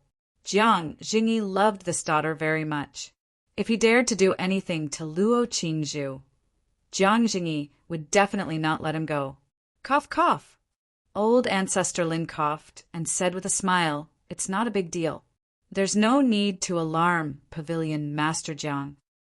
As he spoke, he took out a Qiankuan bag from his bosom and threw it on the table. He smiled faintly and said, This is the ransom for He Jun and the other two. 300 million gold coins, not a word less. In addition, there's one more thing to announce. The friendly competition will begin in half a month. This old man hopes that in this half a month, you won't run around and strive to raise your strength to another level. Also, according to our investigation, those people who fought with you outside the city today are not the ones who are going to compete with you. They are just the more outstanding young people in Panwang City. None of the people who are going to fight with you on the field have appeared. They are all cultivating in seclusion. As for their strength, Panwang and the others have deliberately sealed it off. We can't find out. So, you must not let your guard down. Old Ancestor Lin warned with a solemn expression. Everyone couldn't help but frown. Old Ancestor Lin looked at Wolf King and said with a smile, You can also participate in the friendly competition. We'll talk about it when the time comes. Wolf King held the Qiankuan bag in his mouth and ran upstairs. Wait, Jia He shouted at this time. What? Wolf King turned his head and looked at him unhappily. Jia He said, These gold coins aren't yours alone. Brother Wolf knows that Ling Brat has a share, but he definitely won't snatch it from Brother Wolf. If you have the time, you might as well go and find out about the other party's strength." Wolf King glanced at him with disdain, then turned around and ran upstairs. Swish! Jia He flashed and landed in front of him, snatching the Qingkuan bag. "Old thing, what do you mean?" The Wolf King was enraged. "Listen carefully. These gold coins are not yours and Ling Yunfei's. They are everyone's. Everyone has a share," Jia He said gloomily.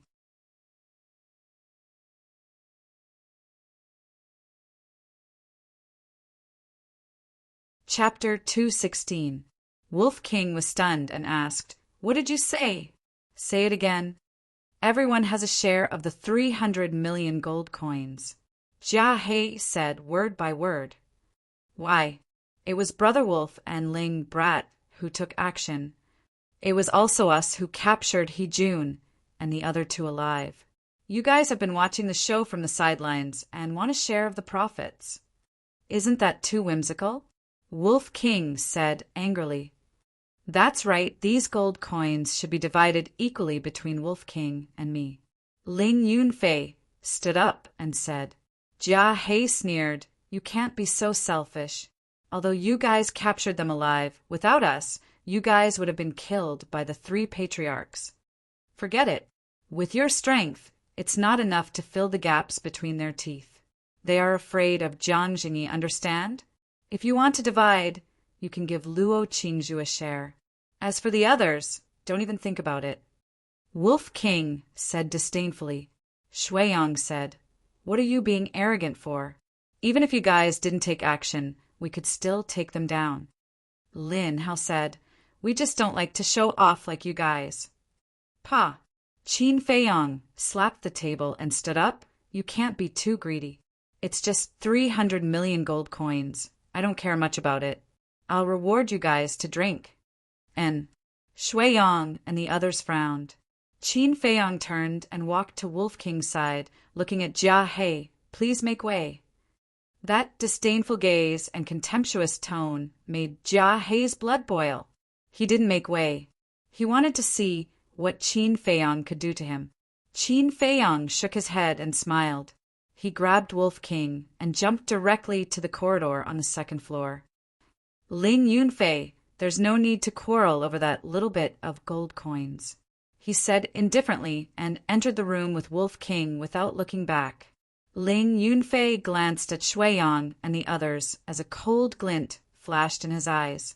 He also leaped up to the 2nd floor, walked into Qin Feiyang's room, and closed the door with a bang. "I don't want these gold coins.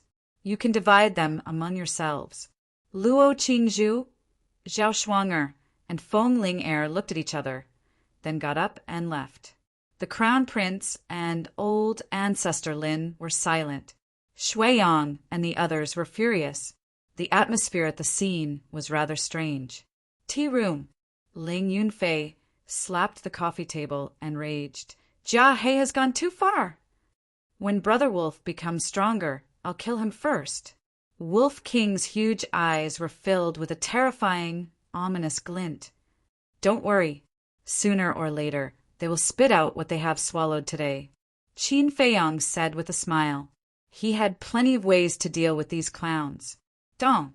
At this moment, there was a knock on the door. The Crown Prince pushed the door open and walked into the tea room. He smiled and said, "Brother Qin, can we talk?" "Of course." Qin Feiyang nodded. The Crown Prince sat by the coffee table and glanced at the 2 men and the wolf. He shook his head and sighed. "I'm sorry I didn't speak up for you just now." Qin Feiyang smiled and said, "It's okay. After all, we are in Pan County now. It's normal for your highness to have scruples." The Crown Prince frowned and said, "Since Brother Qin has seen through it so clearly, why did you still offend Jia He?" He was puzzled. Was Qin Feiyang not afraid that Jia He would secretly do something to prevent him from returning to Yan County? "I already have a deep grudge against him. Why would I care about this time?" Qin Feiyang smiled faintly. "That's true. The Crown Prince nodded and smiled. So Brother Qin already has a plan. I was worried for nothing. I'll take my leave. Qin Feiyong nodded. The Crown Prince got up and walked out of the room, closing the door behind him. What's he doing here? Ling Yunfei frowned. He's just trying to get on our good side. Qin Feiyong said, It seems that after the lesson last time, he has restrained himself a lot. Ling Yunfei smirked. Rather than saying that he's restrained himself, it's better to say that it's the trend. Qin Feiyong pursed his lips and smiled. The Crown Prince was a sensible person. He was also someone who could not let go of things. He knew that he was the only one who could make the potential pill. If he continued to cause trouble, he would not be able to get the potential pill even if he gathered all the herbs in the future. You guys, cultivate first. I'll go ask Fatso if the herbs are ready. Qin Feiyong appeared in the castle with a thought. He saw Fatso lying on the ground, grinning from ear to ear. Qin Feiyong smiled and said, From the looks of it, you must have had a good harvest. Correct. Fatso got up and said with a smile, Let me tell you, together with our original herbs, Fat Lord has gathered 9 sets of herbs for the potential pill. So many. Qin Feiyong was dumbfounded. Together with the original potential pill, he now had a total of 10 potential pills. He immediately opened the furnace to refine the pills. He was very careful with every step. About an hour later, in the jade box beside him, there were 10 blood-red pills lying quietly. If I auction it, how many gold coins would it be sold for? Fatso's eyes lit up. I don't think anyone can afford it. Qin Feiyong was also full of smiles. He took out another jade box and placed it on the altar. Then he left the castle with Fatso. The jade box that he took out contained 24 supreme, grade, red fire colored glass pills. Because there was no place safer than the castle. In the blink of an eye, 3 days passed. Qin Feiyong finally broke through to 2-star martial ancestor realm. This kind of speed made the Wolf King very envious. There are still 12 days before the competition starts. Before the competition starts, I should be able to break through to 3-star martial ancestor realm. Qin Feiyong whispered, turned to look at Wolf King, and said helplessly, I envy you. Not to mention that you didn't break through. Your strength soared by several levels. I'm really curious, what kind of wolf are you? Why are you so heaven-defying? Wolf King said with a sinister smile, Let me tell you a secret. In fact, Brother Wolf has been enlightened by a mysterious expert. He told Brother Wolf that Brother Wolf is a divine wolf that is rarely seen in 1,000,000 years. Why don't you die? Qin Feiyong rolled his eyes. At this time, Fatso came in through the window. Qin Feiyong asked, Have you found out? Wolf King also looked at it expectantly. After coming out of the castle, he asked Fatso to go to the treasure pavilion to find out if there was any martial arts that Wolf King practiced. In these 3 days, Fatso also stayed outside and didn't come back. Fatso looked at Wolf King, shook his head and sighed. The treasure pavilion doesn't have it. Wolf King's eyes were suddenly filled with disappointment. Fatso said again, but Fat Lord heard that the royal family seems to have a kind of perfect martial arts that ferocious beasts practice. I just don't know if it's suitable for Brother Wolf. Wolf King said excitedly, Then what are we waiting for? Let's go and see. Don't worry, we still have to think about it. Qin Feiyong reached out to stop Wolf King, his eyes filled with a thoughtful light. We have to discuss it properly. That Xia Qianshan hates us to the bone. If she finds out, not to mention perfect martial arts, I'm afraid it will be difficult for us to even enter the palace. Fatso said worriedly. He glanced around the room and said in surprise, Lu Hong isn't back yet. Yes. Qin Feiyong nodded. It's been 3 days. What is she doing? Fatso frowned. Speak of the devil. Lu Hong pushed open the door and entered, looking travel-worn. Fatso immediately went up and asked, How many medicinal herbs did you get? Jiang Jingyi and I ran through all the major cities and got a good harvest, but I only got a few hundred. Lu Hong took out a Qinquan bag and handed it to Fatso. Fatso checked it carefully and said to Qin Feiyang, I can only gather 2 sets of medicinal herbs. That's fine too. Qin Feiyang smiled. Jiang Jingyi got 70%, which means that he has at least 5 sets of medicinal herbs for potential pills. What a pity. If one of us was a war emperor, we wouldn't have let him get such a big bargain. Fatso was very indignant. You have to know how to be content. Qin Feiyang patted his shoulder and said with a smile, Wolf King and I will go to the palace. You guys have worked hard these days, so stay here and have a good rest. Can you guys do it? Fatso was a little worried. We have to do it, even if we can't. Qin Feiyang's eyes flashed as he quickly left the flower brothel with Wolf King. Panwang City was also divided into 4 districts. The royal family was also in the East District. When a man and a wolf arrived at the palace gate, it was already noon. Qin Feiyang. The 2 guards at the gate were surprised when they saw Qin Feiyang and Wolf King. Why did these 2 guys come to the palace? Qin Feiyang cupped his hands and said, I'll have to trouble you 2 to inform King Pan that Qin Feiyang requests an audience. Wait a moment. One of the guards turned and ran into the palace. Not long after, the guard hurriedly ran out and said coldly, Follow me. Qin Feiyang didn't mind and followed behind the guard. Soon, they arrived in front of a throne room. Go in by yourself, the guard said indifferently and turned to leave. Wolf King said unhappily, Do we owe him money? Qin Feiyang smiled and strode into the throne room. The decoration was very luxurious, and every place showed a luxurious aura. Directly above, there was a dragon throne made of gold, looking very domineering. But Qin Feiyang could tell at a glance that it wasn't a real dragon throne, because in the entire territory, only one person was qualified to sit on the dragon throne, and that was his father, the emperor of the great Qin Empire. And the dragon throne in front of him was just a flood dragon throne. King Pan was sitting on the flood dragon throne at this moment, wearing a golden robe and a crown on his head, looking quite imposing. Qin Feiyang stood in the middle of the throne room and cupped his hands. Greetings, King Pan. King Pan asked, What's the matter? His tone was not very kind, especially when he looked at Wolf King. There was a trace of anger on his face. Wolf King said unhappily, Don't look at Brother Wolf like that. Brother Wolf didn't ask for a single word of your 300 million gold coins. And King Pan was puzzled. Qin Feiyang didn't want to talk nonsense and said with a smile, Junior heard that Senior has a perfect martial skill, cultivated by a fierce beast. I wonder if you can sell it to Junior? Martial skill. King Pan glanced at Wolf King, and a look of understanding appeared on his face.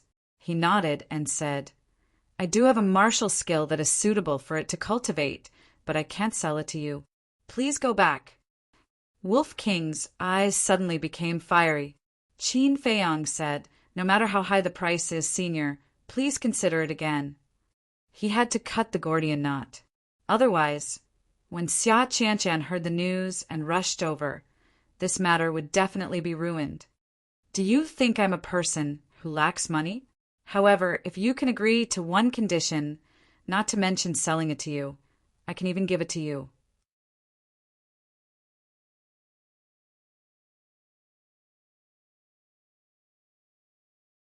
Chapter 217. Qin Feiyang asked, What's the condition? Just as Pan Wang was about to speak, a young girl in the prime of her youth rushed in. Father, you can't give him the martial arts technique, no matter what. It was Xia Qianqian. Qin Feiyang's face darkened. What he was afraid of really came true. Wolf King's eyes flashed fiercely, and he said telepathically, Little Qin Zi, Just take her down and threaten King Pan. Qin Feiyong rolled his eyes, using the princess to threaten King Pan in the throne room. This bastard thought of it. One had to know. This was someone else's territory. At that time, even Jiang Jingyi couldn't protect them. Xia Qianqian glanced fiercely at the man and wolf, ran to King Pan, hugged his arm, and said aggrievedly, "Father, they bullied me in Yan County. Quickly take them down." King Pan frowned and said, "Don't be rude to the guests." "Are they guests?" "Father, I want them to have a taste of being bullied." Xia Qianqian's face was full of disdain and resentment. Qin Feiyong said, "You only know how to blame others and don't know how to reflect. Is this the virtue of Princess Pan?" "What did you say?" Xia Qianqian suddenly turned to look at him, her eyes flashing with strong hatred. King Pan pulled her back and said with a frown, "Qin Feiyong, isn't it a bit inappropriate to criticize my daughter in front of me?" Even now, King Pan is still protecting her. No wonder she is so arrogant and rude. It's all because you spoil her. Although there is an old saying that a poor son and a rich daughter, to spoil her to this extent is your dereliction of duty, King Pan. I don't mean anything else. I'm just worried that if you continue to spoil her, she might bring disaster to you in the future. King Pan, you have to be careful. Qin Feiyong said lightly. Bastard. Xia Qianqian was so angry that her body trembled, and she shouted in a stern voice, "Men, take them down for me!" Tada! Accompanied by a series of hurried footsteps, for black-armored guards ran into the throne room. His gaze was extremely sharp. The long spear in his hand shone with a cold light. The palace was instantly filled with a murderous aura. Roar! Wolf King let out a fierce roar, his entire body exuding an astonishing aura of hostility. Calm down. Qin Feiyong reached out to stop it. He raised his head and looked at the King of Pan. His gaze was calm. King Pan's heart was filled with disbelief. To be able to remain so calm in the face of such a situation, this person's temperament was truly impressive. The 4 guards surrounded the man and the wolf, but they didn't attack. Instead, they looked at Pan Wang questioningly. "Didn't you hear what I said? Take them down." Xia Qianqian shouted. Yes. One of the guards nodded and shouted, "Let go." Pan Wang said, "Wait." The 4 of them immediately stopped. Xia Qianqian turned to look at Pan Wang and said, "Father!" Pan Wang said angrily, "That's enough. There's nothing for you to do here. Get down." Xia Qianqian said unwillingly, "Father, he already said that to you. Are you still planning to let them go?" Pan Wang sighed helplessly and looked at Qin Feiyong. "If you are willing to join Pan County, I will give you the perfect martial skill." "What?" Xia Qianqian's eyes widened. She seriously suspected that there was something wrong with her ears, but after thinking about it, the corner of her mouth pursed into a sneer. As long as this man and wolf joined Pan County, wouldn't she be able to play with them wantonly? Qin Feiyong frowned and said with a faint smile, "You want to bribe me with a perfect martial skill. King Pan is really generous." There was a trace of sarcasm in his words. Pan Wang said with a smile, "A perfect martial skill is extremely rare. If you miss the village, there won't be a shop. Think about it carefully." "Rare?" Qin Feiyong didn't hide his sneer and said indifferently, "I have a good suggestion. I will use the list of medicinal ingredients for the potential pill to exchange for that martial skill. How about it?" Since most of the medicinal ingredients in the major cities had been swept clean by him and Jiang Jingyi, it didn't matter if he told these people about the medicinal ingredients. Pan Wang was obviously tempted, but he shook his head and said, "It's not worth it, unless you give me the pill recipe for the potential pill." "Give you the pill recipe?" Qin Feiyong was so angry that he laughed. "Pan Wang, don't you think this request is ridiculous? Before coming, I told myself to be amiable. After all, you are a senior and a duke. But I didn't expect that my amiable attitude would be exchanged with you guys wanting a yard after taking an inch. I don't want the martial skill. White-eyed wolf, let's go. Qin Feiyang called out and turned to walk out of the hall. He don't regret it. Wolf King grinned at Pan Wang and his daughter, then turned around and chased after Qin Feiyang. Xia Qianshan's eyes were spitting fire. She shouted at the 4 guards. What are you waiting for? Stop them. Whoosh! The 4 of them turned around and took a few steps forward, blocking the path of the man and the wolf. What? Are you trying to coerce me? Qin Feiyang said indifferently.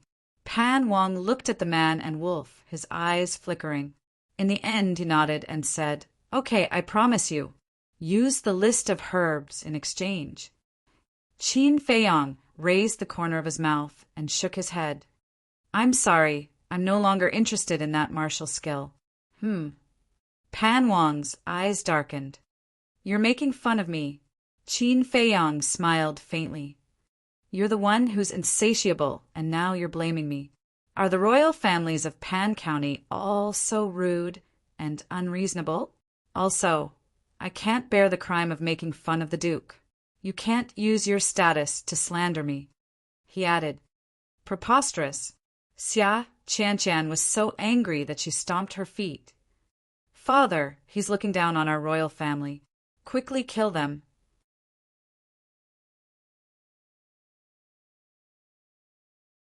Take them down. Pan Wang's face was gloomy as he waved his hand. Killing intent surged in the eyes of the 4 guards as they rushed toward Qin Feiyang and Wolf King in unison. I promise you'll regret it. Qin Feiyang grinned at Pan Wang and led Wolf King directly to the castle. The 4 guards were bewildered. Pan Wang also stood up abruptly. His eyes swept over the place where the man and wolf disappeared, and he was full of disbelief. How could such a big living person disappear into thin air? He looked at Xia Qianshan and asked, What's going on? I don't know either.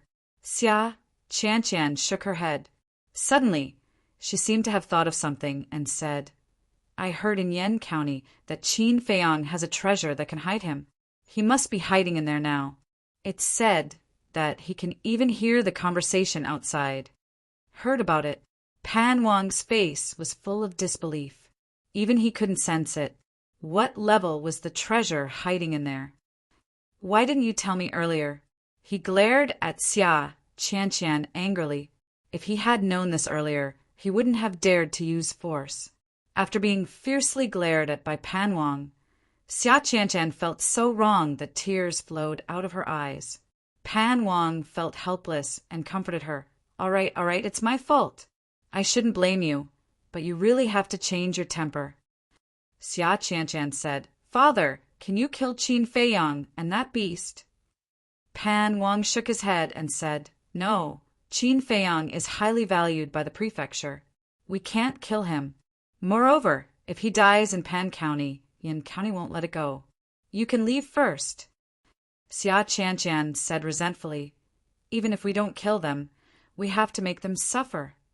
Pan Wang nodded and said, All right, I'll do as you say. Hurry up and leave. I still have things to deal with. Xia Qianshan smiled and ran out of the throne room with light steps and joy. Pan Wang returned to the dragon throne and waved to the 4 guards. Go outside and guard. Yes. The 4 of them bowed and walked out of the hall to guard the 2 sides of the door. Pan Wang faced the empty void and said, Qin Feiyang, I apologize to you for what happened before. However, it's not right for you to continue hiding like this. Why don't you come out? Let's have a proper talk. But there was no response. If you continue to hide, I can't do anything to you. But I'll keep people here. This way, you won't be able to leave this hall. Without the image crystal, you can't ask Jiang Jingyi for help. At that time, if Jiang Jingyi comes to ask, I can lie and say that you've already left. So, don't think about wasting time with me.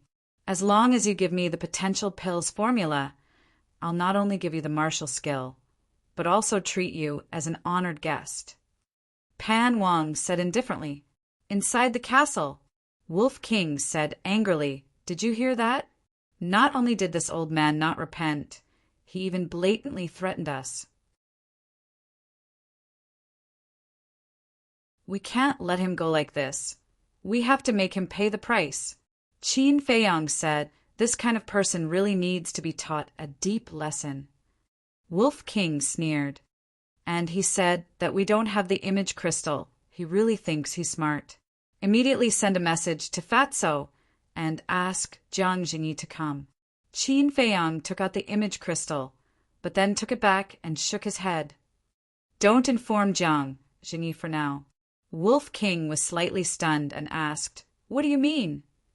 "If we leave the palace now, it'll be too boring." The corners of Qin Feiyang's mouth rose as he pursed his lips into a meaningful smile. Outside, seeing that Qin Feiyang didn't appear, Pan Wang also lost his patience. He got up and walked out of the hall, said something to the 4 guards, and left in large strides. The 4 guards also turned and entered the hall, surrounding the place where the man and wolf disappeared. Swoosh! Qin Feiyang appeared out of thin air. The 4 guards suddenly quivered and pointed their spears at Qin Feiyang. Qin Feiyang said indifferently, "Don't be rash. If you accidentally hurt me, all of you will be finished." The 4 of them looked at each other, with a trace of fear in their eyes. "Quickly go and inform Pan Wang," one of them said in a low voice. The person next to him immediately turned around and ran outside. Qin Feiyang opened his mouth and asked, "Do you want the potential pill?" The guard who ran out suddenly stopped and turned to look at Qin Feiyang with a surprised expression. The other 3 were the same. Their eyes were full of desire. Qin Feiyang smiled. "If you want, go and prepare some firewood for me. Dry ones." "What do you want firewood for?" one of them asked. Qin Feiyang sighed. "It's too boring inside. I want to get some barbecue." "Barbecue." The faces of the 4 people twitched nonstop.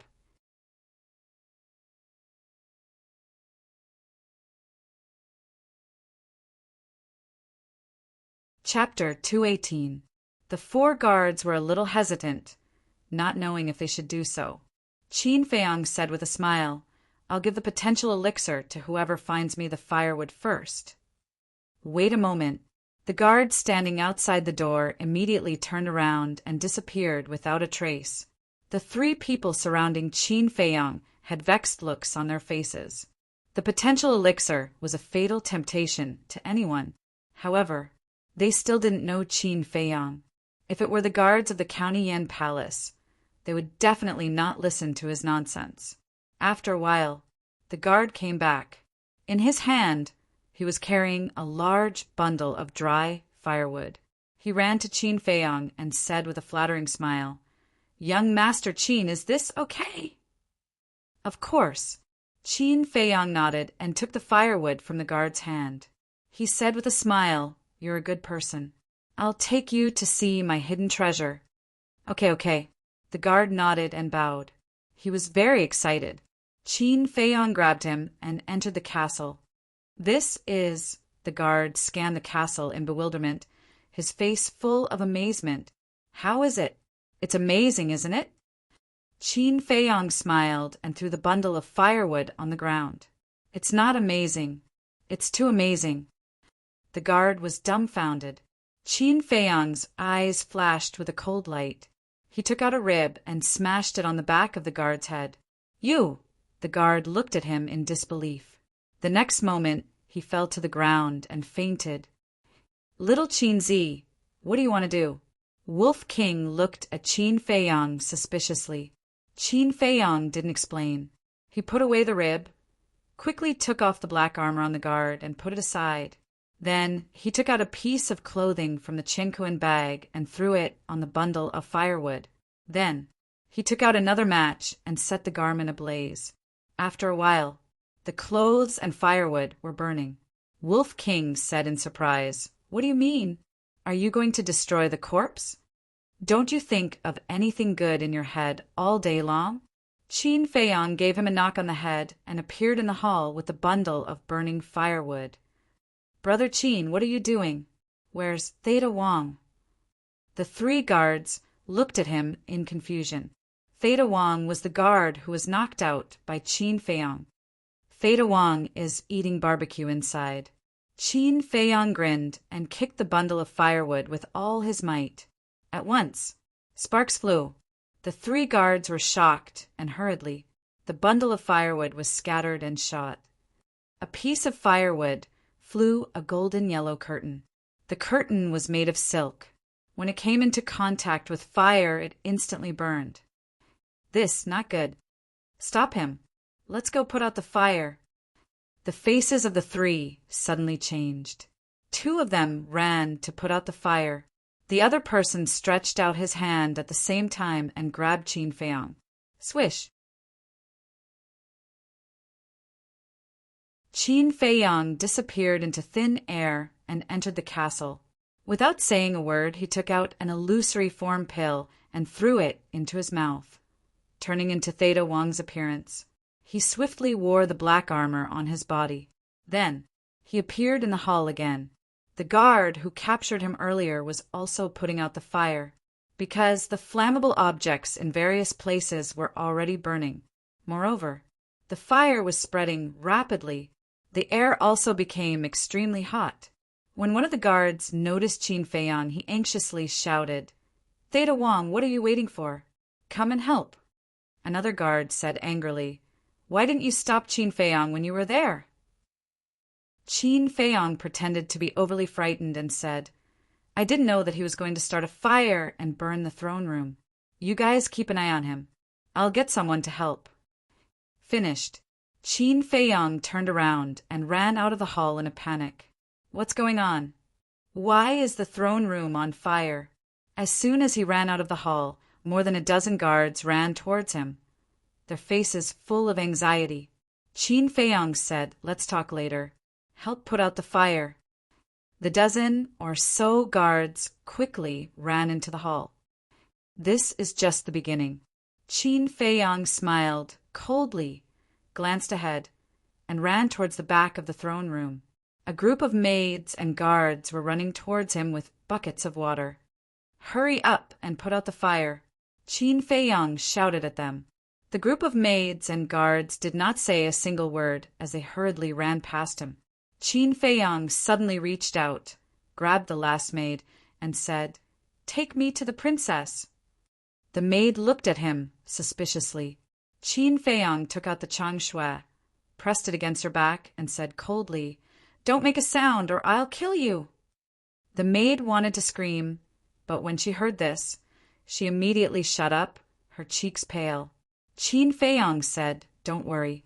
As long as you do as I say, I won't hurt you. Let's go." The maid lowered her head and walked along a small path towards the west of the palace. Qin Feiyang followed, closely behind her. On the way, they also encountered many maids and guards who were running towards the throne room. But under his threat, the maid didn't dare to move at all. Hundreds of breaths passed. A dazzling palace entered Qin Feiyang's line of sight. On the left side of the palace, there was a garden. Hundreds of flowers bloomed, competing for beauty. One could smell an intoxicating fragrance from afar. The lush green little trees swayed in the wind like young girls. In the middle of the garden, there was a pavilion. Xia Qianqian was sitting in the pavilion. There were also a few maids waiting on her. At the entrance of the garden, there were two guards standing straight, looking straight ahead. They were obviously protecting Xia Qianqian's safety. "You know how to enjoy yourself," Qin Feiyang sneered secretly. Seeing that there was no one nearby, he knocked the maid unconscious and sent her into the castle. Then, he put away the changshui and ran towards the garden in a panic. "Stop!" The two guards guarding the path reached out to stop him and frowned. "I remember that you are a guard of the throne room. What are you doing here?" Qin Feiyang said, "The throne room is on fire!" "What? The two guards were startled and raised their heads to look into the distance. Sure enough, they saw a thick smoke above the throne room. What's going on? The two of them were bewildered. Qin Feiyong was about to speak. At this moment, Xia Qianshan's voice sounded. What are you doing there? Why are you so alarmed? Qin Feiyong looked up at Xia Qianshan and said, Princess. Qin Feiyong set fire to the throne room. The commander asked me to tell you not to run around. He actually dares to burn the throne room. Xia Qianshan suddenly stood up and walked out of the pavilion angrily. She looked at Qin Feiyong and asked, Where is he now? Qin Feiyong said, He's still hiding in that treasure. Setting fire to the throne room is a serious crime. Even if Jiang Jingyi comes out this time, he won't be able to save him. Xia Qianshan's eyes flashed with killing intent as she walked towards the throne room. Qin Feiyong hurriedly blocked in front of her and shook his head. Princess, you can't go. It's too dangerous. Yes, Princess. You should go back to your bedroom first. I'll go and take a look at the situation. The two guards and the maids also tried to persuade her. Xia Qianshan frowned and ordered, If there's a situation, report it immediately. Yes, the two guards respectfully replied and turned to run towards the throne room. Xia Qianshan looked at Qin Feiyong again and frowned. What are you still standing there for? Qin Feiyong said, Princess, I've thought of a brilliant plan. I guarantee that I'll kill Qin Feiyong and vent my anger for you. Xia Qianshan was stunned and asked, What brilliant plan? Qin Feiyong glanced at the two guards and saw that they had already run far away. He used the shifting smoke steps and quickly knocked out the maids. Following closely, before Xia Qianshan could react, he took out the changshui and pressed it against Xia Qianshan's back. What are you doing? Xia Qianshan was incomparably shocked and furious. Princess, there are too many people around. It's a little inconvenient to talk. Qin Feiyong laughed softly. Are you going to rebel? Xia Qianshan shouted angrily. Rebel? Qin Feiyong sneered. With a slight force from his arm, the tip of the changshui cut through Xian Qianshan's clothes and left a bloody mark on her pure white skin. Qin Feiyong said, Princess, keep your voice down. If you startle me, I might accidentally kill you. Xia Qianshan's body and mind trembled as she asked, What do you want to do? Qin Feiyong said, I'll have to trouble Princess to take me to the treasure vault. Xia Qianshan said gloomily, You actually dare to have designs on the treasure vault. You've really eaten the guts of a leopard. Cut the crap, hurry up. Otherwise, I'll tell you to go see the King of Hell right now. Qin Feiyong shouted in a low voice. Xia Qianshan's delicate body trembled as she walked along a winding path and said in a low voice, If you're willing to let go now and take the initiative to apologize to this princess will consider sparing your life. Otherwise, even if you succeed, don't even think about leaving the palace today. Qin Feiyong said, Princess, you don't have to worry about this. A moment later, the two of them arrived in front of a huge palace. This was King Pan's bedroom. There were also guards guarding the door, and there were more than a dozen of them. Qin Feiyong glanced at them, leaned close to Xia Qianshan's ear and whispered, Be honest or don't blame this subordinate for being ruthless. The two of them walked over. The guards bowed and said, Greetings, Princess. Yes. Xia Qianshan nodded and asked, Where's my father? One of the guards said, He just went to the throne room. If Princess has something urgent, this subordinate will go and report it. A trace of disappointment immediately crept up in Xia Qianshan's eyes. She shook her head and said, There's nothing urgent. There's no need to specially call him. This princess will go in and wait for a while. After that, she walked towards the main hall. Qin Feiyong followed, closely behind her. A guard suddenly noticed Xia Qianshan's abnormality and asked doubtfully, Princess, Why do you look a little strange? Are you still sweating? It's nothing. It's just that the weather is too hot, Xia Qianqian said expressionlessly. Seeing that Qin Feiyang was about to successfully enter the main hall, a guard on the left suddenly pointed at Qin Feiyang and shouted, "You're not allowed to go in!" At the same time, Xia Qianqian threw herself forward and fell to the ground, shouting, "Kill him quickly!" The dozen or so guards were stunned. They all held their spears and charged towards Qin Feiyang. Damn it! Qin Feiyang's expression changed drastically, and he hurriedly put away the changshui.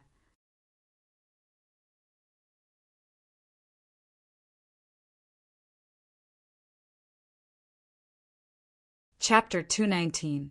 At the same time as he put away changshui, Qin Feiyang took a step forward, grabbed Xia Qianqian's arm and pulled her up. Following closely, he grabbed Xia Qianqian's neck and shouted without turning his head, "Stop immediately or don't blame me for being impolite." The dozen or so guards stopped in unison, their eyes flashing with a cold light. Xia Qianqian struggled, but she was only a 9-star martial master, and Qin Feiyang was already a 2-star martial ancestor realm. How could she break free? "Quickly report to the king," a guard in the front row said to a guard behind him. Qin Feiyang held Xia Qianqian hostage, turned to look at the guards, and said, "Whoever dares to report, I will kill her right now." "How dare you?" More than a dozen guards stared at him sinisterly. Qin Feiyang's eyes flashed with a cold light, and with a squeeze of his 5 fingers, Xia Qianqian's face instantly turned red, and she found it difficult to breathe. "Stop!" The guards' expressions changed drastically as they hurriedly shouted. Qin Feiyang loosened his grip, and Xia Qianqian immediately gasped for breath. But before she could catch her breath, Qin Feiyang grabbed her and retreated to the center of the hall. He said to the guards, "All of you come in." The dozen or so guards looked at each other and walked into the hall one after another. "Close the door," Qin Feiyang said. A guard turned around and closed the door of the hall. "I know you. Your name is Theta Wang. I advise you to let the princess go immediately. Otherwise, you will die a horrible death today," the 3 guards said gloomily. "You don't have to worry about that." Qin Feiyang smiled coldly, lowered his head, and leaned close to Xia Qianqian's ear and sneered, "This is your last chance. If you dare to play tricks again, I guarantee that I will break your neck on the spot. Tell me, where is the treasure vault?" "What? Theta Wang, are you borrowing courage from the heavens?"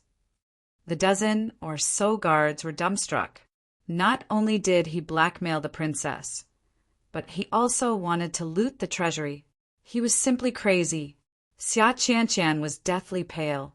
She pointed at the chair in front of the main hall and said fearfully, "The treasure vault is behind that wall."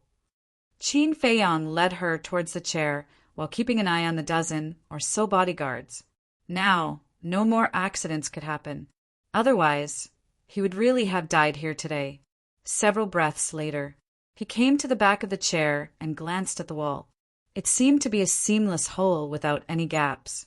He frowned and said, "There should be a mechanism. Quickly open it." Xia Qianqian shook her head and said, "I don't know. Only Father knows." "Looks like you're still dishonest." Qin Feiyang's eyes flashed with a cold light. He squeezed hard with his big hand, and a low and weak cracking sound came from Xia Qianqian's neck. However, when this fell into the ears of Xia Qianqian and the dozen or so guards, it was like a bolt from the blue. Xia Qianqian nodded hurriedly. The guards also hurriedly ran forward and looked at Qin Feiyang nervously. Qin Feiyang's 5 fingers loosened slightly as he said coldly, "My patience is about to be worn out by you. Hurry up." Xia Qianqian took a few breaths and pointed to the chair. "Turn that bead and the wall will automatically open." "Bead?" Qin Feiyang looked over. The chair was made of gold, and its entire body was golden. And at the top of the center of the chair, there was a fist-sized bead inlaid. It was also made of gold. How extravagant! Qin Feiyang sneered, reached out to grab the bead, and twisted it forcefully. The wall at the side suddenly cracked and moved to both sides. What entered his line of sight was a treasure vault that was dozens of feet long. Inside, gold coins piled up like a mountain. There were all kinds of rare treasures. The guards were dumbfounded on the spot, although they had been here all year round. This was the first time they had seen the treasure vault, and the first time they had seen so many treasures, because other than the princess, no one was allowed to enter King Pan's chamber. Qin Feiyang was also very shocked, but he did not lose his calm. He took out a few empty Qinkuan bags and threw them to the guards. He shouted, "Go and pack them up for me immediately." But the guards did not dare to move. Qin Feiyang sneered, "Princess, why aren't you saying anything? Do you want to die? Do as he says." "Xia," Qian hurriedly said. A few guards hurriedly grabbed the Qinkuan bags and quickly ran into the treasure vault. In less than a few breaths, the entire treasure vault was swept clean. After putting all the Qinkuan bags into his bag, Qin Feiyang said coldly, "All of you go in." More than a dozen guards looked at each other and walked into the treasure vault helplessly. Qin Feiyang grabbed the golden bead and turned it forcefully, and the wall quickly closed. "You have the thing. Let go of the princess." The guards were burning with anxiety. "Don't worry, I will let her go. Princess, sorry for the offense." After Qin Feiyang finished speaking, he knocked on the back of Xia Qianshan's head. Xia Qianshan let out a miserable groan and fainted on the spot, slowly falling to the ground. At the same time, the wall was also completely closed. The reason why he left Xia Qianshan outside was because he was worried that there would be a mechanism in the treasure vault. And now, even if there was a mechanism inside, the guards wouldn't know about it, so they wouldn't be able to chase after him. He also had enough time to return to the throne room. He didn't stay any longer. He quickly ran to the back of the door and looked outside through the gap. Seeing that there was no one, he pushed the door open and ran in the direction of the throne room. On the way, he took another illusory form pill and changed his appearance. The throne room. At this moment, it was a mess and the thick smoke was pungent. Hundreds of maids and guards were gathered around, all of them discussing in low voices. Qin Feiyang mixed in with the crowd and kept approaching the main hall. At the same time, he listened carefully to the discussions around him. Everyone was talking about him. It was nothing more than that he was extremely daring and had eaten the guts of a leopard to actually dare to burn the throne room. After getting closer, he saw Pan Wang standing in front of the door, his face extremely gloomy. Beside him stood a middle-aged, burly man. He was 8 feet tall and had tiger eyes. He wore a set of golden armor and had an extraordinary aura. The 3 guards who were ordered to guard the throne room were standing at the side with their heads lowered, recounting the entire incident. After listening, the golden-armored man shouted, "Can you believe Qin Feiyang's words? The potential pill is so precious. Why would he give it to you? What a bunch of idiots. Where's Theta Wang?" "Grand Commander, we don't know either. At that time he said he was going to find someone to help put out the fire. Then we never saw him again." The 3 guards said, their faces full of fear. The golden armor man looked at Pan Wang and said, "It seems that this Theta Wang knew that he would be beheaded and escaped in advance." Pan Wang said, "No matter what, we have to find him."